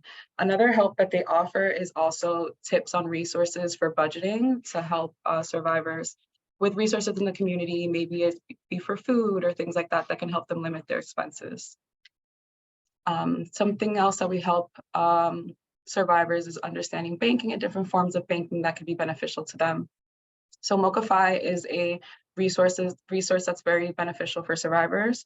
It's an online banking platform that offers multilingual service, customer service. So this helps a variety of survivors. They also teach budgeting skills. They have different resources on their app that can help survivors better understand finances. They even offer a mobile banking card, and you don't need a social security or an ITIN number to apply. Which I find this to be very beneficial for immigrant survivors. They also accept legal ID and passports from other countries, so I find this very beneficial. We've also made connections with staff at the Cranford office for New York Community Bank. We work very closely with someone. Her name is Robin DeMore. We've also been able to work closely with her staff, and she has offered us assistance with survivors who have specific banking questions. She's participated in some of our workshops, and she's also offered survivors to come into her office if they would like any more further assistance in their personal situations. I find that this is also beneficial. Sometimes the unique situation that the survivor is in, they might need a little bit more of a one-on-one, and this resource, I think, has been very beneficial for survivors. We also host yearly workshops where we have various volunteers come and offer assistance with budgeting, savings, credit, and debt management. So we've had specific volunteers that I actually would like to mention right now. Some of them previously worked for PPAC Gladstone Bank, Serene Longsworth, Carolina Rozecki, Betty Thomas, Pat Tequila, and Catherine Hawley. These are financial planners and financial advisors that have been working with us in recent years, multiple times a year on our financial workshops, offering very good insight and information to our survivors. And again, offering that one-on-one help outside of workshops. I think that resource and that assistance of offering their contact information and giving your survivors the option of reaching out to them on their personal time for that assistance, I think has been very helpful in supporting our survivors in financial recovery. We also offer different resources for opportunity for career development. We like to make our survivors aware of the different opportunities in the communities like the American Job Center that offer connections to job opportunities and job trainings, as well as the Union County One-Stop Career Center. We also work closely with the Displaced Homemaker program at what was formerly known as Union County College, now Union College. They connect survivors with educational opportunities in both English and Spanish. So again, this is very helpful for the population of survivors that we help. These classes that they offer in different areas, different capacities. In the past, I know they have helped, they have offered childcare classes, office administration classes, classes like that, but they do change on a regular basis depending on the catalog they're offering that year. So we do work closely with them in keeping these survivors up to date on the classes that they're offering. So this is a great opportunity for survivors that are looking to reintegrate into the workforce, because if they do qualify for this program, they're able to take these classes for free, which is a big help for our survivors.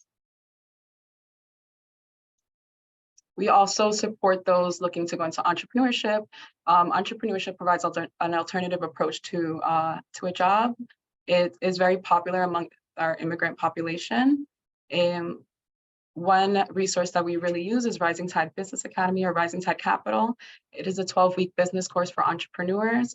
They offer courses in both English and Spanish, and they do charge for registration on an income-based level. But with the survivors that I've worked with, I can say that they have been charged within $50 to $150. Some of them have been able to register for free, and after that, there's no additional charge for the course. So this gives our survivors a chance to explore entrepreneurship, and especially for our immigrant population, this is very beneficial for them as well. STEP is also offering computer labs for survivors, where we have computers that are to give our survivors access to the laptops for the ability to work on resumes, apply for jobs, etc. Limit to technological resources can be very limiting right now when everything is online. It's not the same like before when you can walk into a business, ask for an application and apply. So survivors having limited access to technology can really be hindering in their journey to become financially independent. So these computer labs alternate between Elizabeth and Kenilworth, and we find it very beneficial for survivors that are looking to reintegrate into the workforce. So thank you so much for your time.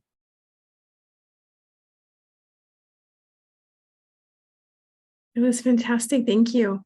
Yeah, it was really good information. Victoria, do you want to go next, or do you? Sure, whatever you like. Yeah, sure. Okay. So I'm Victoria Nicholson from Partners. We're a nonprofit organization located in Bloomfield, New Jersey, and we provide legal services to. Like the other side. See, I'm gonna. Yeah, it was good. Julie, do you mind if you please mute yourself? Thank you. Thank you. So we provide legal services to limited income individuals in Essex, Hudson, Union, Middlesex, and Passaic counties. And we provide representation in domestic violence restraining order hearings, applications for child custody by survivors of domestic violence or sexual violence, and in applications for protection under the Sexual Assault Survivors Protection Act. And I'm here today to talk about what financial resources are available through the courts to victims. So the Prevention of Domestic Violence Act does allow for victims to apply to the court for financial relief. And they can do that during the course of their restraining order hearing if they are seeking a restraining order. At the conclusion of a restraining order hearing, if a restraining order is granted, the plaintiff or the victim can ask the court for certain forms of relief. And those forms of relief include child support and child custody, right? So if the parties have a child together or children together, they absolutely can ask the court to calculate child support. The court calculates child support by determining what the custodial parent's income is. And the custodial parent under the Prevention of Domestic Violence Act, there's a presumption that the person who's been adjudicated or found by the court to be a victim of domestic violence should be awarded primary physical custody of any children of the relationship. So it's usually going to be the victim.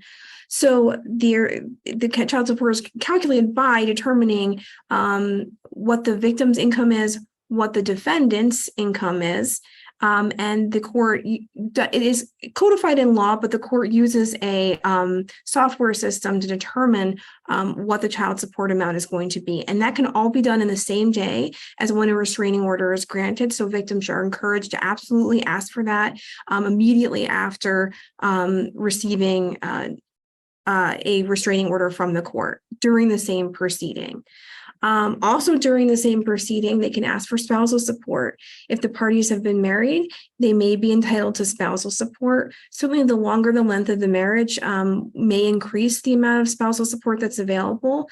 Spousal support is a little bit more limited for people that are in shorter duration marriages, but it is something that's available, and anyone who is married may want to ask for spousal support in addition to child support. They can also ask for payment of medical bills. Many survivors of domestic violence incur medical bills because they're going to the emergency room or perhaps a primary care provider because of injuries that they have incurred. They can absolutely ask the court for compensation from the defendant for the payment of those medical bills. And if the court asks, sometimes the court will ask for documentation of medical bills, or sometimes the court will set a separate hearing on a different day to determine what relief is going to be granted in some cases. So if a victim is going to be presenting to the court, let's say their medical bills or any other type of documentation, maybe they're to calculate child support, maybe they're submitting, their W-2 forms or tax forms, pay stubs, they should always think about, okay, do I need to redact or remove any information that's confidential so the defendant doesn't find out where they work or find out their medical record numbers or things like that. So just a safety planning when before the court and asking for this kind of relief, and the court does understand that. Other things that they can request if they're receive a restraining order is compensation for any damage to property that they incurred as a result of abuse. Many of my clients do see damage to property. Sometimes there are holes that are made in walls or damage to the physical property of a residence. Sometimes we see damage to vehicles, because vehicles means escape from abuse, right? So we see slashed tires, broken windshields, things like that. Very frequently, we see broken cell phones, because cell phones are how we call for help. Cell phones are how we retain a lot of evidence, right? So when you're seeing a case like that, we want to make sure that we're requesting compensation for those damages. And to prepare for that, a survivor can say, well, I know that my phone was broken. I know that my tires were slashed. If they're able to get a bill from a mechanic or agency who changed their tires, or if they're able to have a valuation of their phone or what the cost of a new smartphone or iPhone is going to cost, that's really helpful to court to bring that to court with them so they can ask for that type of relief. If the parties are in a shared residence, they can absolutely ask for assistance so they can remain in that residence. So they can both ask for possession of the residence. So possession of the residence means that the victim has a right to live at the residence. And this could be an apartment, or it could be, a home that's owned. Okay. And that doesn't mean that the defendant necessarily loses their financial obligation or property interest in that residence. It just means that the defendant can't live there anymore and only the victim can live there. So the victim should definitely ask for possession of the residence. They can also ask for assistance with rents being paid if they're renting a residence and the defendant's on the lease. They can ask for help with that. They can also ask for help with payment of utility bills, electric, water, other bills that are related to the property in order to keep the property habitable for them. If they're in an owned home, they can ask for the defendant to continue paying all or a portion of any mortgages on the home that may be in existence. So those are all legal remedies that are available and financial remedies that are available to victims. Sometimes there are, beyond the scope of the conversation I'm having with you today, sometimes there are unique financial issues that come up in domestic violence cases where there is a unique financial loss. Sometimes there's a situation where part of the violence was financial abuse, where a defendant may have drained a bank account or taken control of a bank account or otherwise absconded with money. Certainly, a victim can bring that before the court and ask the court to see if the court can make them whole and order the defendant to make them whole. And that we have been successful in cases like that at Partners, where we have, financial abuse and control, where shared bank accounts have been drained or money has been absconded with in that way. In a child custody case, if there's a survivor, sometimes we have survivors who are seeking child custody alone under what's called the non-dissolution docket, which means just the child custody docket, not the case type for domestic violence. In those case types as well, absolutely child support can be requested, and the court uses the same system as in a domestic violence restraining order to determine what the amount of child support might be. Oh, Victoria, I'm so sorry. Thank you so much. Are you done? Would you like to continue? No, I think that I'm completed. If anyone has any questions, feel free to ask. Yeah, so we did get 2 questions on the chat. So I'll ask one and then I'll ask the other. Okay. For spousal support, do they need to have been married for any minimal number of years? And if so, what is the impact of how much support? That's a really great question. And that's going to be really case by case. Unlike child support, the court doesn't have, a definitive rubric for determining the amount of spousal support. Right now, our spousal support laws and alimony laws usually look into the length of the marriage. Usually when we're looking at, significant ongoing support, we're looking at marriages of 10 years of duration or more. When people are married for a very short period of time, the court may find that support may be very minimal or may not be awarded. But it really is something that is based on a case-by-case basis, also based on the posture of the parties as well. Sometimes too, immigration status comes into play as well. In some forms of visas that are issued between parties where we have victims who are being brought to the United States through marriage. Sometimes the abuser actually has an obligation by sponsoring the victim's citizenship to continue to support her. So that can come into play as well. Thank you so much. We had another question asking, this is, I believe, in court, what if the defendant isn't present? How would child support be calculated? That's a really great question. So I want to encourage all of you out there, if you're supporting survivors, or if you are a survivor yourself, if the defendant's not present at the hearing, you should absolutely still request that spousal support or child support be calculated. If the defendant fails to appear and the defendant has been properly noticed of the hearing, that's actually defendant has chosen not to appear and chosen not to have a say in the proceedings, and you absolutely can ask the court to calculate child support. In that case, a victim can advise the court what they believe that the defendant's income might be. They may have some knowledge. They certainly will be truthful to the court. Maybe I didn't have control of the finances, but I know that he worked as, let's say, a financier. So, he may have a lot of income. If it's really uncertain, the court can impute income to the defendant.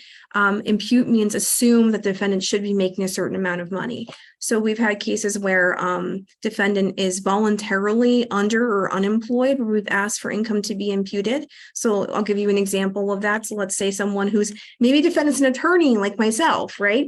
And defendant says, well, I'm just not going to work anymore, but defendant's fully capable of working and qualified for, a very perhaps high paying job, then the court should say, you should get a job. You should go ahead and find a job. You're able to find one, and we're going to impute a certain amount of income, maybe the average amount that an attorney makes to you because you're failing to find work. Even if the defendant is not skilled, but is underemployed, the court can absolutely impute minimum wage to the defendant to determine the amount of child support, even in his absence. So if a victim has any type of access to any type of financial documentation, sometimes we have victims who they may have a pay stub that they found within a shared residence the defendant has been removed from, any type of documentation, tax returns, anything, they should definitely bring it to court to help the court determine even if the defendant is absent. Perfect. Thank you so much for that. Mhm. Another question came up. Are there any legal supports available for illegal immigrants as well? Yep. And we like to call immigrants in that situation undocumented immigrants. So for undocumented immigrants, Partners absolutely helps individuals who are survivors, regardless of their legal status. So that's not going to turn anyone away. I know that's true for legal services programs as well in New Jersey. So people should be encouraged to seek help if they are a survivor. If they are a survivor and they are an undocumented person, they absolutely have the same rights to everything that I just talked about. They have the right to child support, child custody, possession of a residence, just the same as anyone else. There are special, I'm not an immigration attorney, but there are special paths to citizenship for survivors of domestic violence, including what's called under the Violence Against Women Act, VAWA petitions, U visas for victims of crime, and sometimes T visas for victims of human trafficking. So if you're working with a survivor and they also have an immigration component to their case, you absolutely should connect them with an immigration services provider. I know that we frequently work with American Friends, which is located in Newark, New Jersey, and also Legal Services of New Jersey has a immigration representation project, which is excellent. And if you need to reach out to me for any reason or Partners, we're also happy to make an introduction to you and your client if that's a service that's needed. Perfect. Thank you. Zaman, I feel like you wanted to jump into the conversation.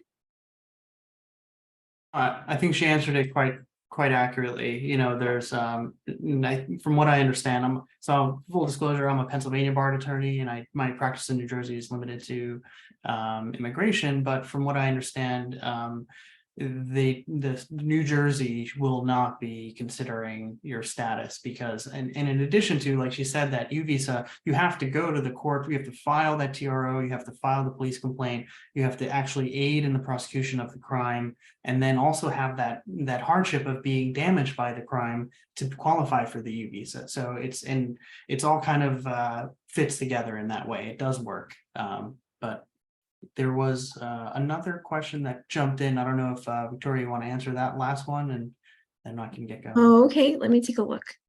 If you want, I can read it. What if you are being financially abused and he is not paying any of the bills? I am not working due to medical issues. Okay. If you're being financially abused, what you want to do is determine whether or not the abuse that you're experiencing will qualify you to file for a restraining order in family court. You could definitely call an agency like mine, like Partners, or Legal Services of New Jersey, or your local legal services office to get help from an attorney like myself to determine whether or not the abuse you're experiencing will qualify under the Prevention of Domestic Violence Act. Sometimes people are being abused and the type of abuse they're experiencing doesn't quite meet the legal definition to qualify for a restraining order, but that doesn't negate the fact that you're experiencing abuse. If for some reason you're not able to obtain a restraining order based on the abuse that you're experiencing, you may want to think about safety planning. And this is where I know the YWCA, the folks at the YWCA are definitely going to help you with safety planning. You want to get in touch with the YWCA and think about, okay, what situation am I in? Do I need to leave the situation I'm in? And how can I do that safely? Do I need to ask the YWCA for assistance? Do I need to seek shelter, perhaps through the YWCA, and move out of my home and then try to extricate myself and extricate my finances from the abuser? Is that possible? If it's not possible, how do I try to make sure that I am whole? How will I make sure that I have financial resources? Is there ways that I can open my own bank accounts to stay safe? Is there ways where I can make sure that I'm choosing passwords to accounts that he's not going to be able to guess, or the abuser is not going to be able to, break into in any way? Okay, those are things to think about with financial abuse. And it also depends on your actual situation. So if you're married to your abuser, there may be options if you would like to initiate a divorce proceeding. And once again, do think through safety planning before initiating anything like this, because we don't want a situation where we're experiencing physical abuse because we've decided to take action. And that's where the YWCA is definitely going to come in to help you think about that and think through the steps. But you may want to think about filing for divorce, and in that divorce, having the finances separated so that you have your own finances and you're financially independent from the abuser. Yes, if I can piggyback off of that, Sure. Thank you so much, Victoria, because you mentioned a very key component, which is safety planning. I think that one of my follow-up questions would be, what type of financial abuse are you experiencing? Because like Victoria mentioned, there are certain reliefs, certain options for the person. Is their spouse, or are they opening up credit cards in their name? There's a way that they can pause their credit so that no credit cards can be issued in the survivor's name. So yes, that's a great point, Victoria. I think safety planning and understanding different resources that can help you in that moment would be very beneficial. And maybe before that step of taking any legal action, you might want a safety plan and kind of understand better your situation. And I like that you use the word step, because my program is called Steps, so I can definitely help you in those steps for safety planning.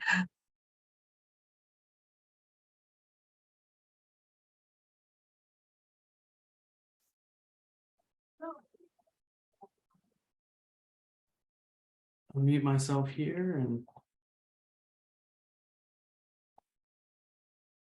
Okay, so I actually work with the Red Bank office of the Immigrant Rights Program with the American Friends Service Committee. I started in the Newark office and have worked my way down to the Red Bank office. So we provide all types of representation for immigration-related, humanitarian-based relief, and a lot of it's whether it be U visas, asylum, removal defense, or and we've seen a lot of the spectrum. We even go as far as to do some family-based immigration for those who qualify financially. But before we talk about economics, the big elephant in the room is always going to be taxes. Now, taxes, why are we talking about taxes? The reason we're talking about taxes is because even though you may or may not have status, if you're earning income and you reach a threshold for that dollar amount that the IRS says you should file, you should file. It doesn't matter if you're have visa or a work authorization or status. They're gonna look at whether or not you filed, and if you haven't filed, it's not the end of the world. You can do back taxes, you can go back and refile for years that you should have filed, and if you qualify financially, I'm going to plug the Rutgers Tax Clinic because they're a great partner of ours and they've helped us a lot of times getting those back taxes filed for folks, and being creative, and a lot of folks get paid cash or they get paid under the table, so it's hard to quantify. And a lot of times you say, if you are going to start getting paid cash on payday, take a photo of that cash outside of the business as proof of what you're getting paid, and kind of to help document it. And that'll also help you protect you in terms of fighting for benefits, proving that you're working there as far as, looking for employment benefits or sick days and things like that. But going back to taxes, there is a how do you file, and if you don't have a social security number, you essentially have to file for an ITIN. In order to get your ITIN, you basically have to have a copy of your passport, your original passport, and present that to a certified accountant qualified in issuing an ITIN. Essentially, other than that, the only way is to mail your original passport to the IRS, and I always recommend against that. Just find a certified accountant that's qualified and they'll be able to do that for you. So before we get into the ITIN, how do you know if you need to file? And it all comes down to this calculation of gross income. Gross income is essentially all money from all sources derived, and is saying that no matter where you got the money, almost pretty much it counts towards gross income. And if you look at the IRS code, it kind of starts from that, and then everything else from there on out is just ways to deduct against your gross income to minimize your tax liability. Now, going back to the social security card, if you don't have one, well, there's always a confusion between I have a social security number. A lot of folks with EADs, they do have a social security number, but it says right on there, valid for only with work authorization. So there's levels to it in a way, but essentially that will be your social security number. And then when eventually you do get residency or citizenship, that'll be your social security number. But if you have an ITIN or have applied for an ITIN and you now have a social security number, you need to rescind that ITIN. You can no longer have both. You can't have both. So you have to actually send a letter to the IRS saying, hey, I no longer need this ITIN. I have a social now, please rescind it. Not an issue, but something you should do. Why do you need an ITIN? Why do you need a social security number? Yeah, you need to file for taxes if you make over the threshold amount, but also there's all these other issues that come into play. And I just found out today that you can get a bank account without an ITIN, but most banks, some of the Main Street banks like Chase and all those bigger banks, they require that you have an ITIN in order to secure a bank account. Now, part of the problem was that those bank accounts with ITINs typically have higher fees, they have higher minimums, and it adds to the overall higher cost of living that folks who are non-citizens have to endure, including the high cost of legal representation. Because in the United States, across the country, there are over 2 million pending immigration cases in our immigration courts. And that's just the removal cases. That's not the people who are filing for family or employment or under humanitarian like VAWA or U visa. And those are just the cases that they actually know of, because ICE every single day is issuing notices to appear to folks who aren't getting docketed in the immigration court. So there's an unknown number of pending cases that are about to come down once they actually get filed. What does that create? It creates crazy demand for immigration attorneys. They have no capacity, rates start going up, and it becomes unfeasible for folks to do simple things like renewing work authorizations or filing for asylum when they only have 1 year to do so.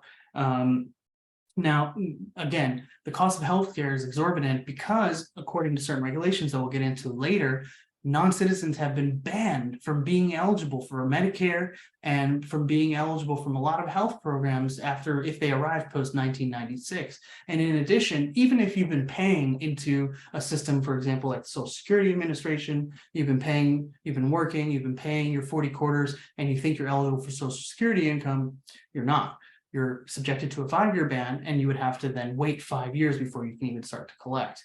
Now, that's all exacerbated by massive administrative delays within USCIS. So even once you're eligible for something, let's say you had the horrible experience of being a survivor, and then now there's a great opportunity for you to be eligible for potentially a U visa. We talked about that earlier. Now the U visa, it started out being rather normal. There's every year, there's only a limited number of U visas that Congress has dictated that the Services Center is allowed to issue, and that is a hilariously low number. That number is so hilariously low that currently the processing delays for a U visa are about 6 years, and that's just for the application. Once you actually receive the U visa, then you have 5 years of status. Those on the 4th year of status, you can finally apply for residency, but before recently, you weren't eligible for a work authorization until you actually got the U visa status.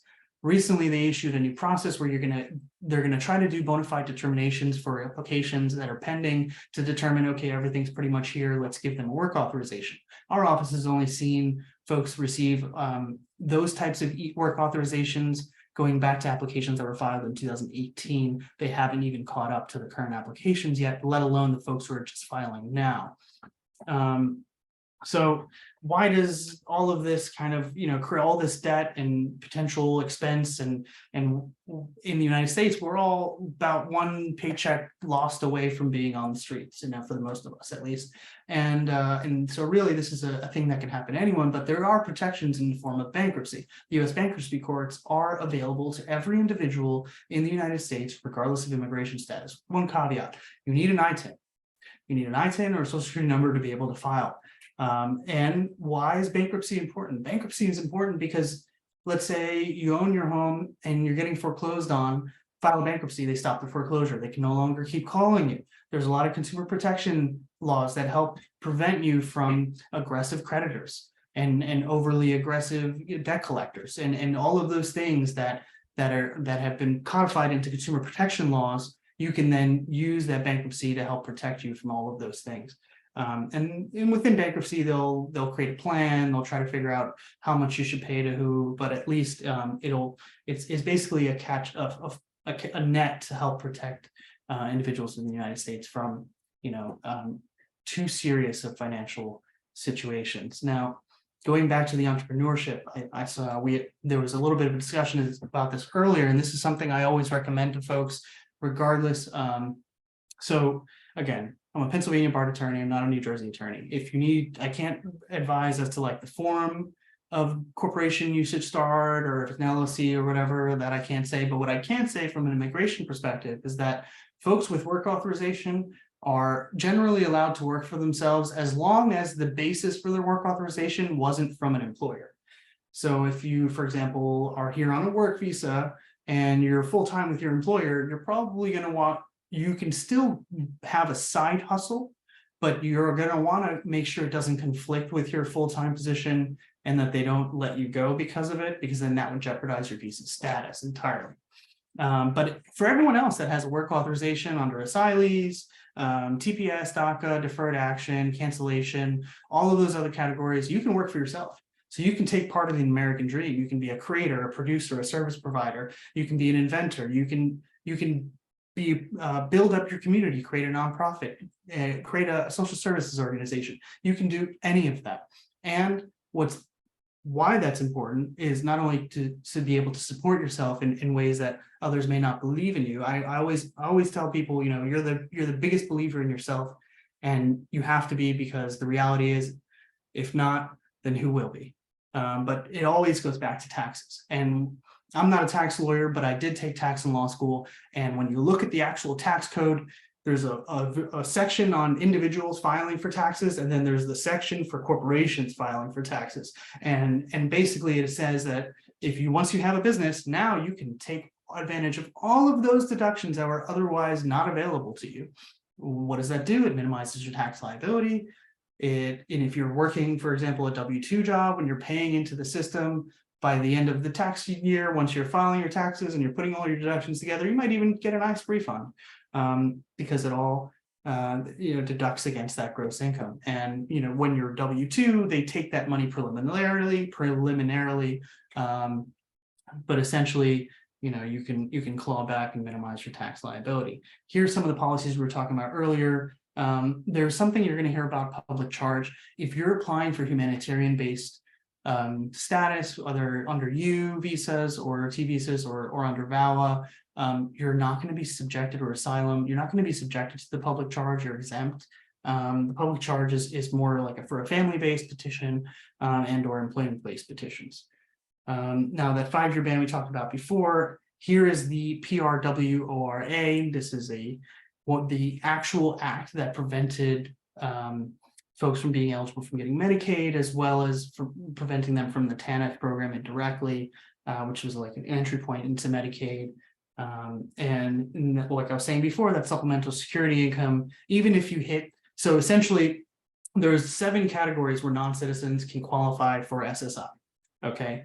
And those categories are very limited, and pretty much no one after 1996 can qualify unless you have those 40 unless you are deemed a qualified alien. And there is an exemption for survivors of domestic violence.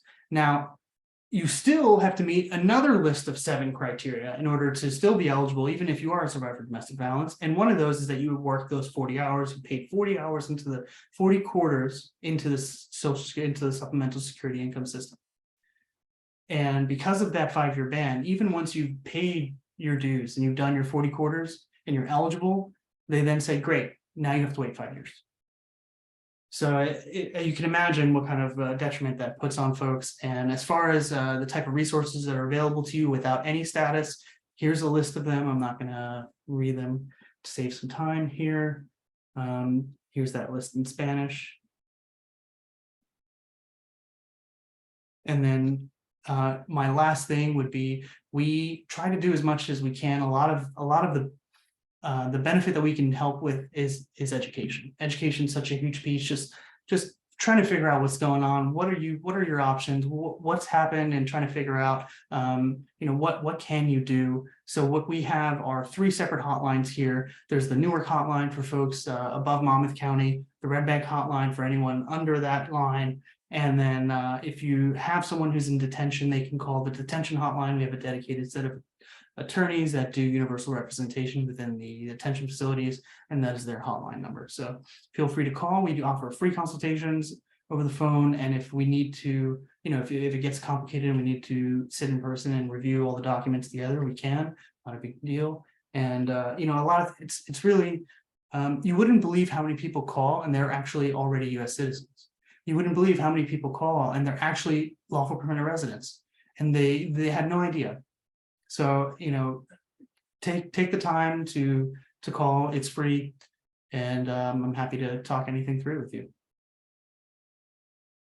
Thank you so much. I appreciate all that information. We all do.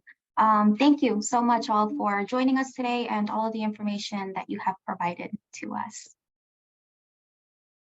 Thank you. Thank you, everyone. Have a great day. Everyone. So joining us for our third panel, Resources, is Janelle Tavares, a supervising social worker at the American Friends Service Committee, where she has provided case management services to immigrants for over 8 years. In addition, she has provided numerous presentations to the community members and service providers to encourage immigration-based knowledge on social services sector and amongst the community. Isa Porras is a director of the Family Justice Center located at the Family Court.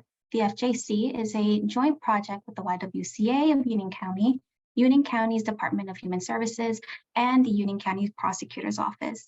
The FJC is a co-location to serve victims who receive multiple services in one office. Charles Dominguez is currently the Assistant Administrator of Community Engagement of Union County Social Services and has been with the agency since 2007. He has worked almost exclusively administering assistant programs such as NJ SNAP, NJ Family Care, TANF, and more. Jennifer Rodriguez is a program coordinator at Proceeds. Unfortunately, she is not able to be with us today, but we will start the panel with her recording.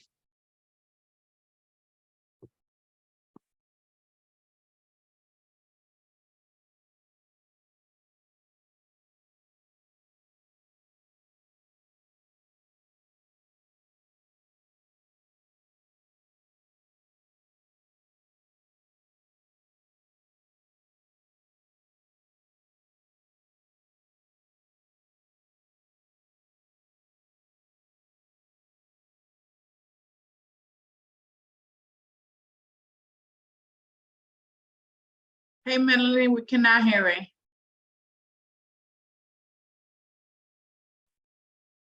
Bear with us for just 1 second. Thank you.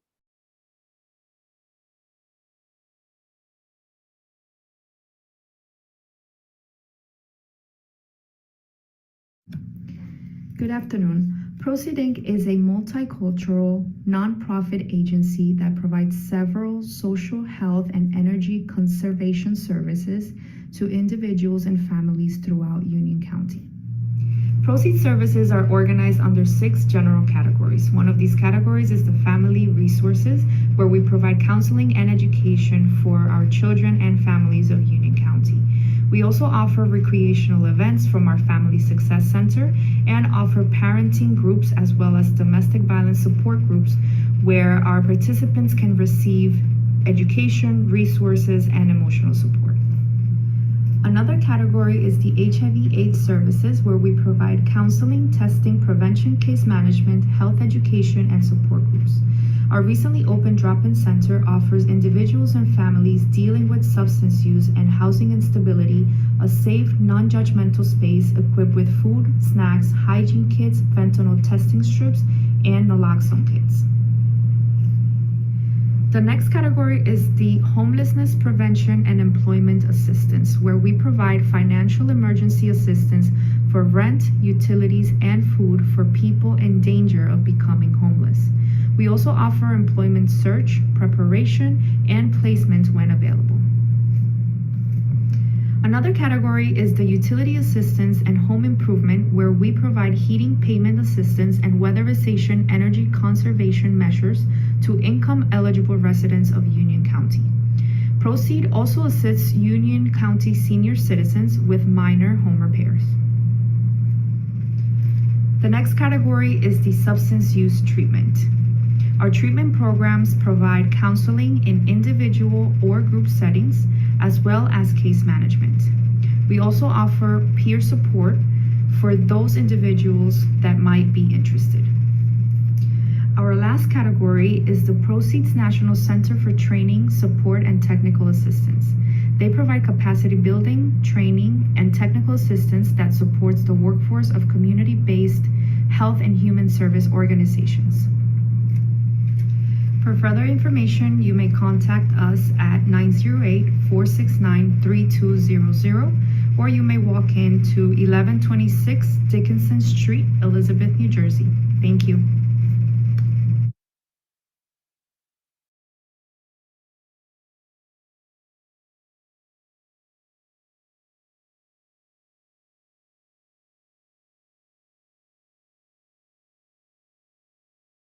Okay. Well, I know Jennifer was not able to be here today because Proceed's actually having an outreach fair.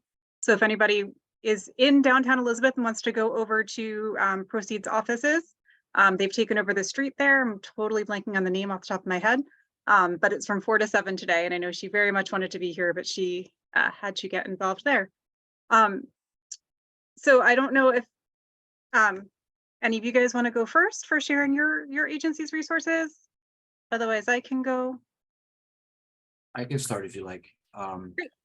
So I'm Charlie Dominguez from Union County Social Services. I'm sure many of you guys are aware of the programs that we offer. I'll run them down really quick. And we do offer a lot, and I can't say it all, but mainly NJ SNAP, New Jersey Family Care, ACA Medical. We offer a TANF cash, a general assistance cash, and those programs open the doors to other programs, which my colleague, Mr. DiNardo, will speak of shortly. I do have a PowerPoint, however, it's very long and I don't want to take up the whole time, so I can share it to anybody who wants it. It mainly speaks about the main programs that I spoke of and how to apply. Some of the new things that we have at our agency are we have different ways to apply now.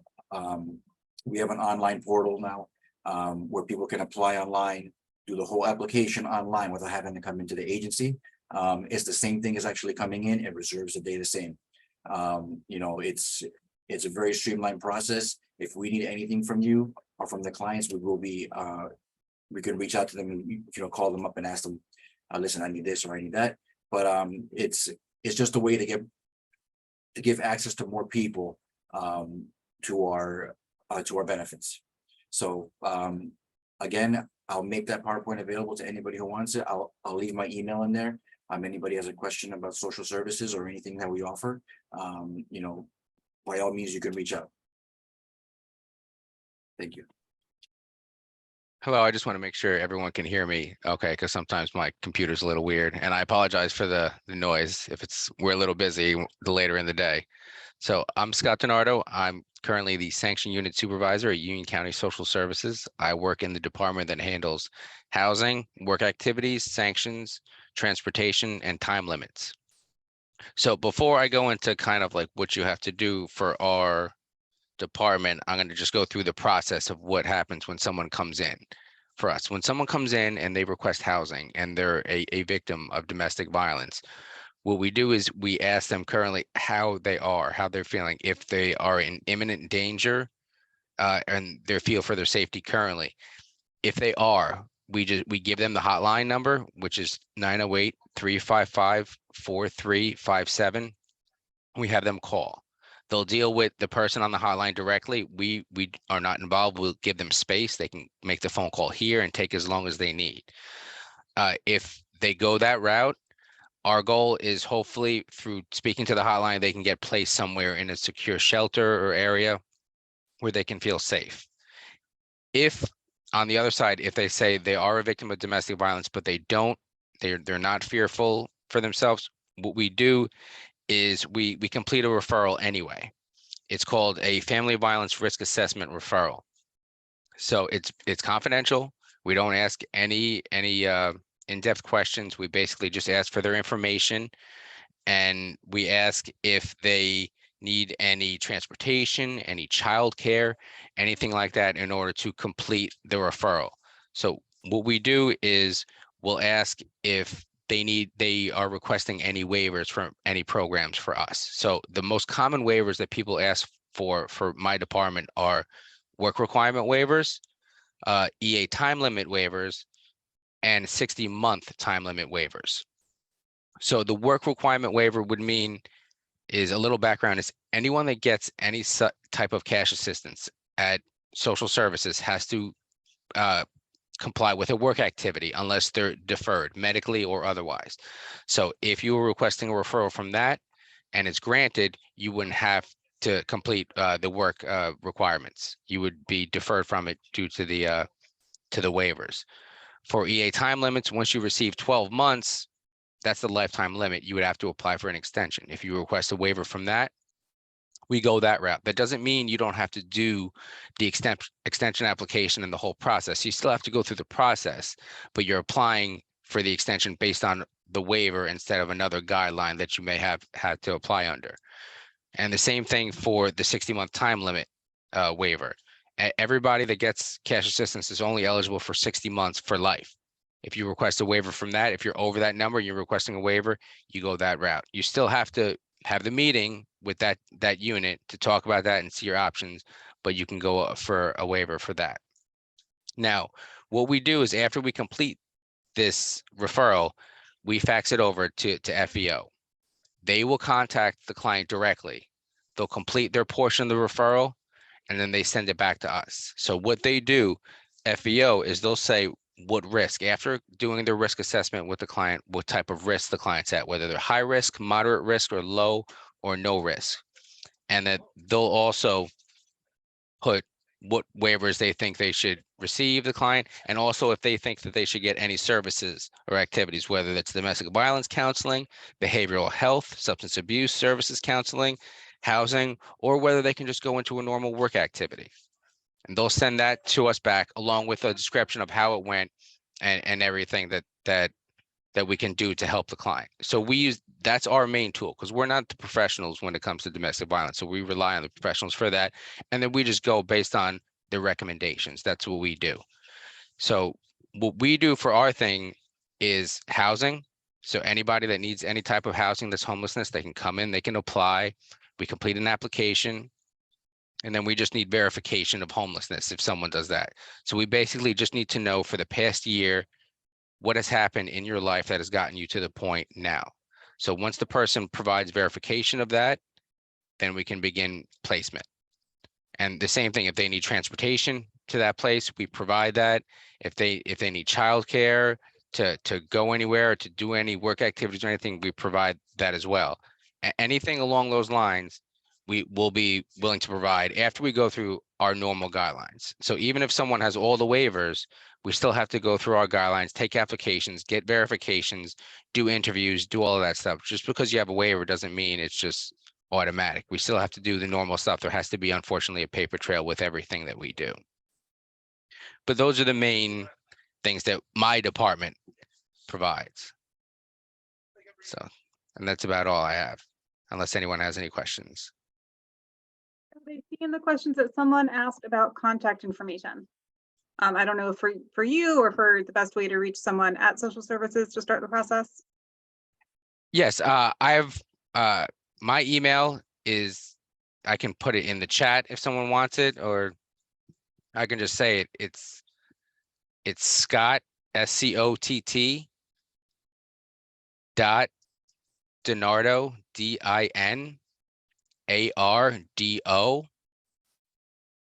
at ucnj.org. So if anyone has any questions, feel free to email me. If it's something I can't answer that my specific unit that I supervise doesn't do, I could always refer you to the correct person and unit that can help you. But I'll try my best to answer any questions that anyone may email me or have. I'd like to jump in really quick. A lot of these programs that he's speaking of start with, you know, an application, like an initial application for TANF, for general assistance. You know, there are certain exceptions for people who can speak with Mr. Donato's department, such as an SSI recipient. But a lot of that starts with initial contact with what's called the IM department, who takes the applications for cash or SNAP benefits. Our doors are open on Monday through Friday, 8 a.m. to 4 p.m. So if anybody has a need, they can come in at any time. They don't need an appointment. If there's a like some kind of emergency or homeless emergency, come into our office as soon as possible, and we'll get the ball rolling for you. Yes, just to kind of piggyback on Mr. Dominguez, he's absolutely right. That's our number one rule that we have to go by. Anyone that comes to my department for housing, for anything, they have to be an active TANF, GA, or SSI recipient. So TANF is temporary assistance for needy families. For families, that's cash assistance. GA is for singles, and SSI is supplemental support income. So they have to get one of those three types of incomes in order for my department to even be able to evaluate someone to help them. If they don't, unfortunately, we wouldn't be able to help someone. We can refer them to other places that may be able to help them. And if they want, we could always take an application and give them a quick denial. So they'll see, okay, they came to social services, they're not an active recipient there, but at least they tried. Some places ask for denial just to see, to make sure, oh, they came to us first, but we would be willing to do that if someone requests it.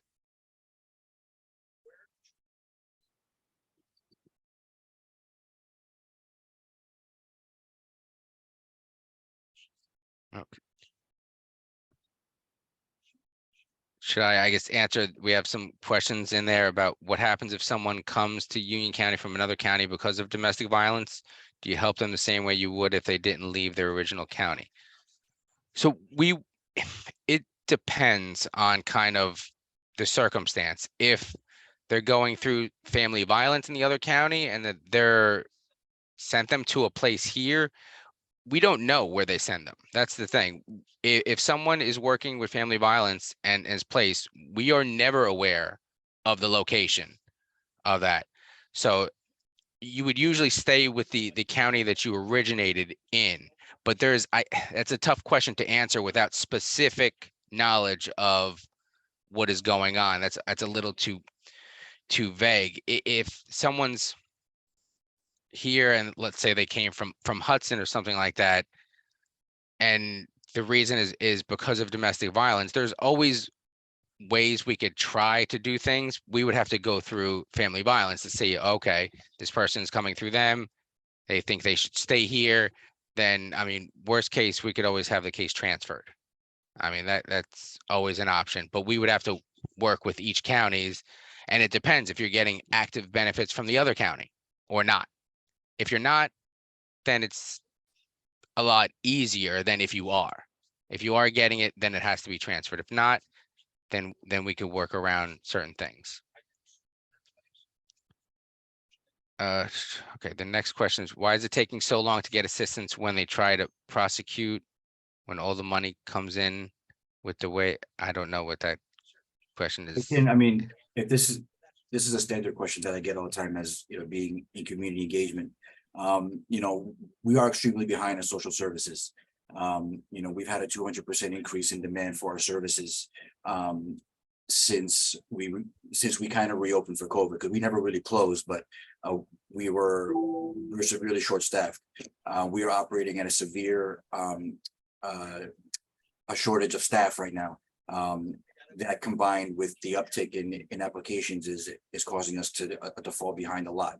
So with that being said, you know, we understand there are special cases that need to get processed sooner than later. You know, those usually get flagged, you know, either by our phone room or the email, you know, comes in, it finds its way to my desk, and I make sure that it gets to the people that need to. So I'll also put in my email address.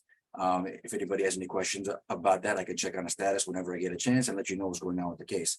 You know, unfortunately, that's become like the largest part of my day. Thank you so much, Charles, for letting us know. I would like to pass it over now to Ms. Tavares. Hi, thank you. I have a short, like 3 clip presentation I'll share with you guys just to go over our services.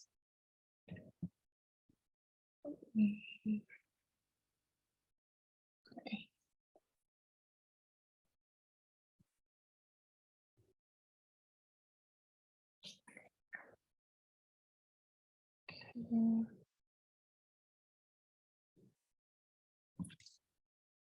You guys able to see my screen, right? Yes, perfect. Oh, all right, great. So as my colleague presented earlier, I'm from the American Friends Service Committee. We're an immigrant rights program. We originally started as one office in Newark. We have 2 locations in Newark, New Jersey now, and also an office in Red Bank. We provide legal representation in immigration proceedings, case management services. We now have a team of 5 social workers and an advocacy and organizing team. So a little bit about what our social workers do. We provide case management to our services on a with a client-centered approach. We work with a variety of different folks from all over the world at times. We work with folks who are recently released from ICE detention facilities, some folks who live in the community. And so what we do is kind of work from a perspective of empowerment, build a rapport with client, develop a service plan for them to attain the goals of, overall well-being, in a sense, to improve overall well-being. So a part of that, because what becomes confusing is the immigration piece, in a sense, because we work with clients on a wide range of immigration statuses. So not everybody qualifies for every general, maybe public benefit like NJ SNAP or NJ Family Care or TANF for general assistance. So sometimes we also have to resort to or look for and allocate different community resources for them just to address basic needs, providing advocacy, navigating social service systems and other benefit programs can be really confusing for folks who are not acclimated to yet, or maybe there's language barriers or other barriers in place. So we provide that support and advocacy for folks to help them through those processes. So helping them apply for different applications, helping them gather the necessary documentation needed for those applications is the premise of like what we really do to try to get them access to services. And so like I always just share like some general, so it's hard to actually make like a resource list for folks because like I said, there's a wide range of immigration statuses and everybody's just not going to qualify for everything. So in this premise, in a sense, like some of these resources that are now available regardless of immigration status, one of them more recently being NJ Family Care for Children, available to children regardless of immigration status.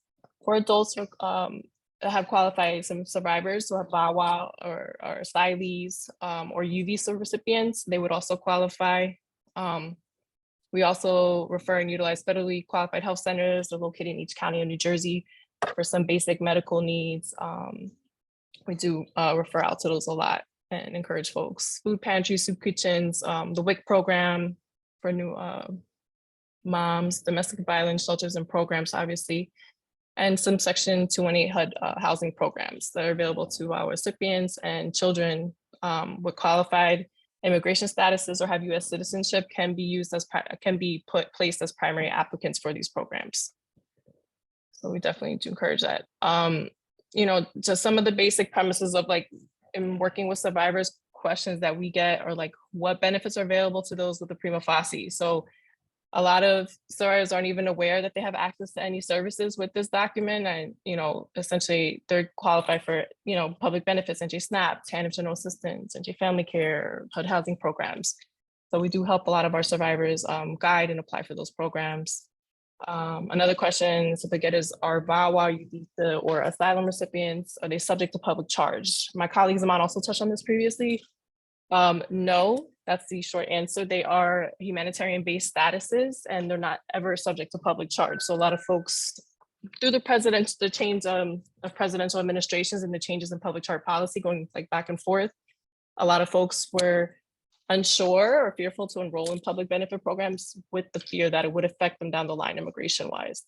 But that's not the case for a lot of our survivors in these statuses.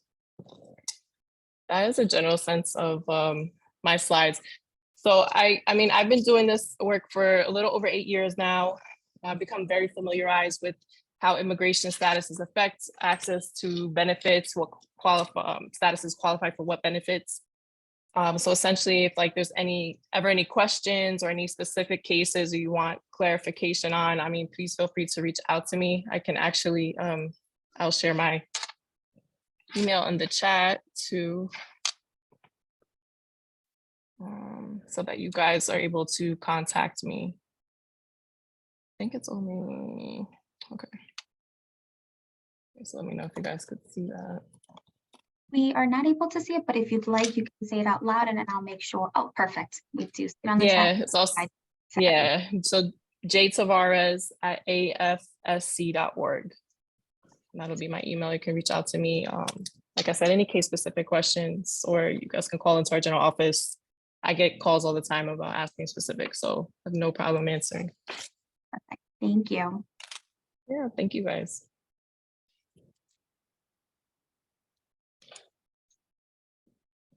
I'm just going to jump right into my presentation in PowerPoint because I know we're getting low on time with all our technical issues when we first started, but I'm going to go ahead and just start right now. A lot of the YWCA services have already been touched on throughout the past 3 hours, but I do want to highlight a couple of them. I do want to say, Ms. Ferraz, that we actually just yesterday had an asylum seeker here in our office who was asking us about public benefits. So it was great to be reassured that we gave her the accurate information. So thank you for that. So the YWCA Union County is the state designated lead domestic violence agency for Union County, and we offer a full spectrum of free services for victims of domestic violence, supporting them as they move from victim to survivor. And while I'm going to touch on a couple of these, I'm going to touch on all of our services, I'm just going to highlight those that are particularly relevant to today's discussion. Partly in the interest of time and partly because I want to stay on point for what we are talking about today, which is helping survivors navigate the challenging economy that we are in. In the interest of time, I'm not going to go into the Family Justice Center, which is where I work. I know we talked about it a little bit earlier, but just very quickly, the Union County Family Justice Center is the joint initiative between the Union County, the prosecutor's office, as well as the YWCA. And we are a walk-in center located in the backside of the family courthouse. And we're one of the 3 gateways that most victims use to access YWCA services. People will either walk into our Family Justice Center in order to offer services, or they might contact the police departments, through which the crisis response team, which is made up of a team of victim advocates, will then follow up with victims who are in crisis and at the police station in order to provide them with services right then and there, providing them with support and referrals for important safety planning purposes in order to make sure they know what their next steps are going to be in their situations. And lastly, as was talked about a couple of times, the YWCA does run the 24/7 hotline here in Union County. The number has been shared already, but I will share it again here, 908-355-HELP. We also offer a community education and outreach program where we do go around to different community agencies and schools in order to educate people about domestic violence.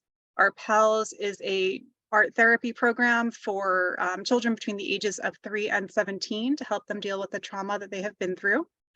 We also have domestic violence liaisons located at Trinitas's emergency room, as well as DCP&P's offices, in order to have domestic violence expert advocates there on site to assist folks who are interacting with those different agencies.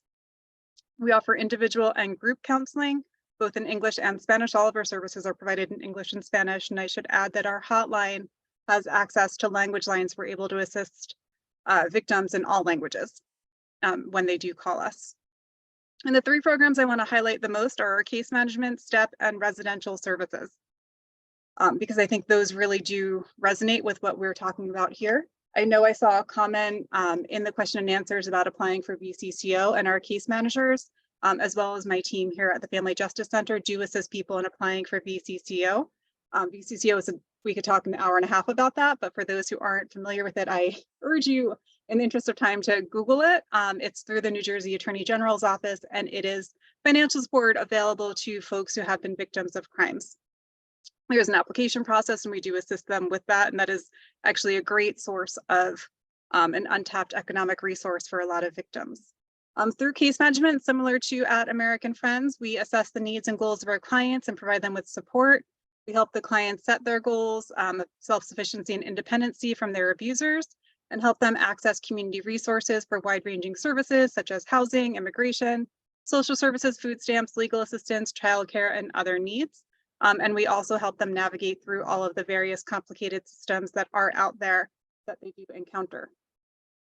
I know Franchelli spoke quite a bit about our STEP program. I did want to highlight a couple of things that I know she didn't have a chance to talk about. But the STEP program really does offer a variety of supports to folks who are looking to achieve economic independence, many of whom have been the victims of financial abuse. We have a financial literacy curriculum where we help with credit repair, budgeting, savings, banking, and taxes. Our career development, where we offer resume and cover letter help. We run mock interviews for victims who, many of whom might be looking for a job for the first time or have been out of the workforce for quite a long time. We help them research and connect them to different job opportunities. We offer job skills development, including, as Franchelli was talking about earlier, our partnership with Union College, with ESL classes, Microsoft Office training, computer labs, helping to connect to GED programs, as well as exploring higher education opportunities, and then entrepreneurship opportunities as well. I know she really went into that quite a bit, so I'm just going to leave that there. So I do want to quickly touch on, I'd see we're at 4 o'clock, our residential services. We did talk about emergency shelter. Residents are provided with extensive case management to support goal setting and getting the most well-rounded resources possible, as well as offering them supportive counseling. Folks can stay for up to 30 days, and extensions of 90 days are possible on a case-by-case basis. And we do offer them with food, clothing, and transportation assistance on some levels. The last thing I really wanted to make sure I had a chance to get in here is our new Housing Navigator program. We just recently received funding from the state to hire someone in this position. And what's going to be really critical and kind of ties in a lot of what we talked about much earlier is the Housing Navigator's role will be to help develop relationships in the community and with landlords to develop more housing opportunities for survivors. So we're really excited about that opportunity and having someone designated in that role. And the Housing Navigator will also work with survivors to develop housing stability plans, including around financial planning and budgeting. We don't want to have survivors exit our shelter program, enter into a home with then no ability to pay it past the first month. So we really want to make sure that we're doing longer term financial planning and making sure that our survivors are connected with affordable housing opportunities. So that is 401. So I apologize for going over, but I do know that we just want to quick have Catherine Lynch, who's our Assistant Executive Director from the YWCA, come on for closing remarks. Everybody can just stay on for a couple more minutes. Hi, everybody. I wanted to thank you all for attending this virtual event on navigating a challenging economy as a survivor of domestic violence. I know that these are tough times, and I want to commend you for your strength and resilience. We've heard from some amazing speakers today who have shared their insights on the impact of the current housing crisis, untapped economic opportunities, and resources for domestic violence survivors. I would like to remind everyone to enter their names and email addresses into the question and answers so that we can follow up with additional information on resources. I hope that this information has been helpful. Please know that you are not alone and that there are people who care about you and want to help. I wish you all the best in your journey. Good night.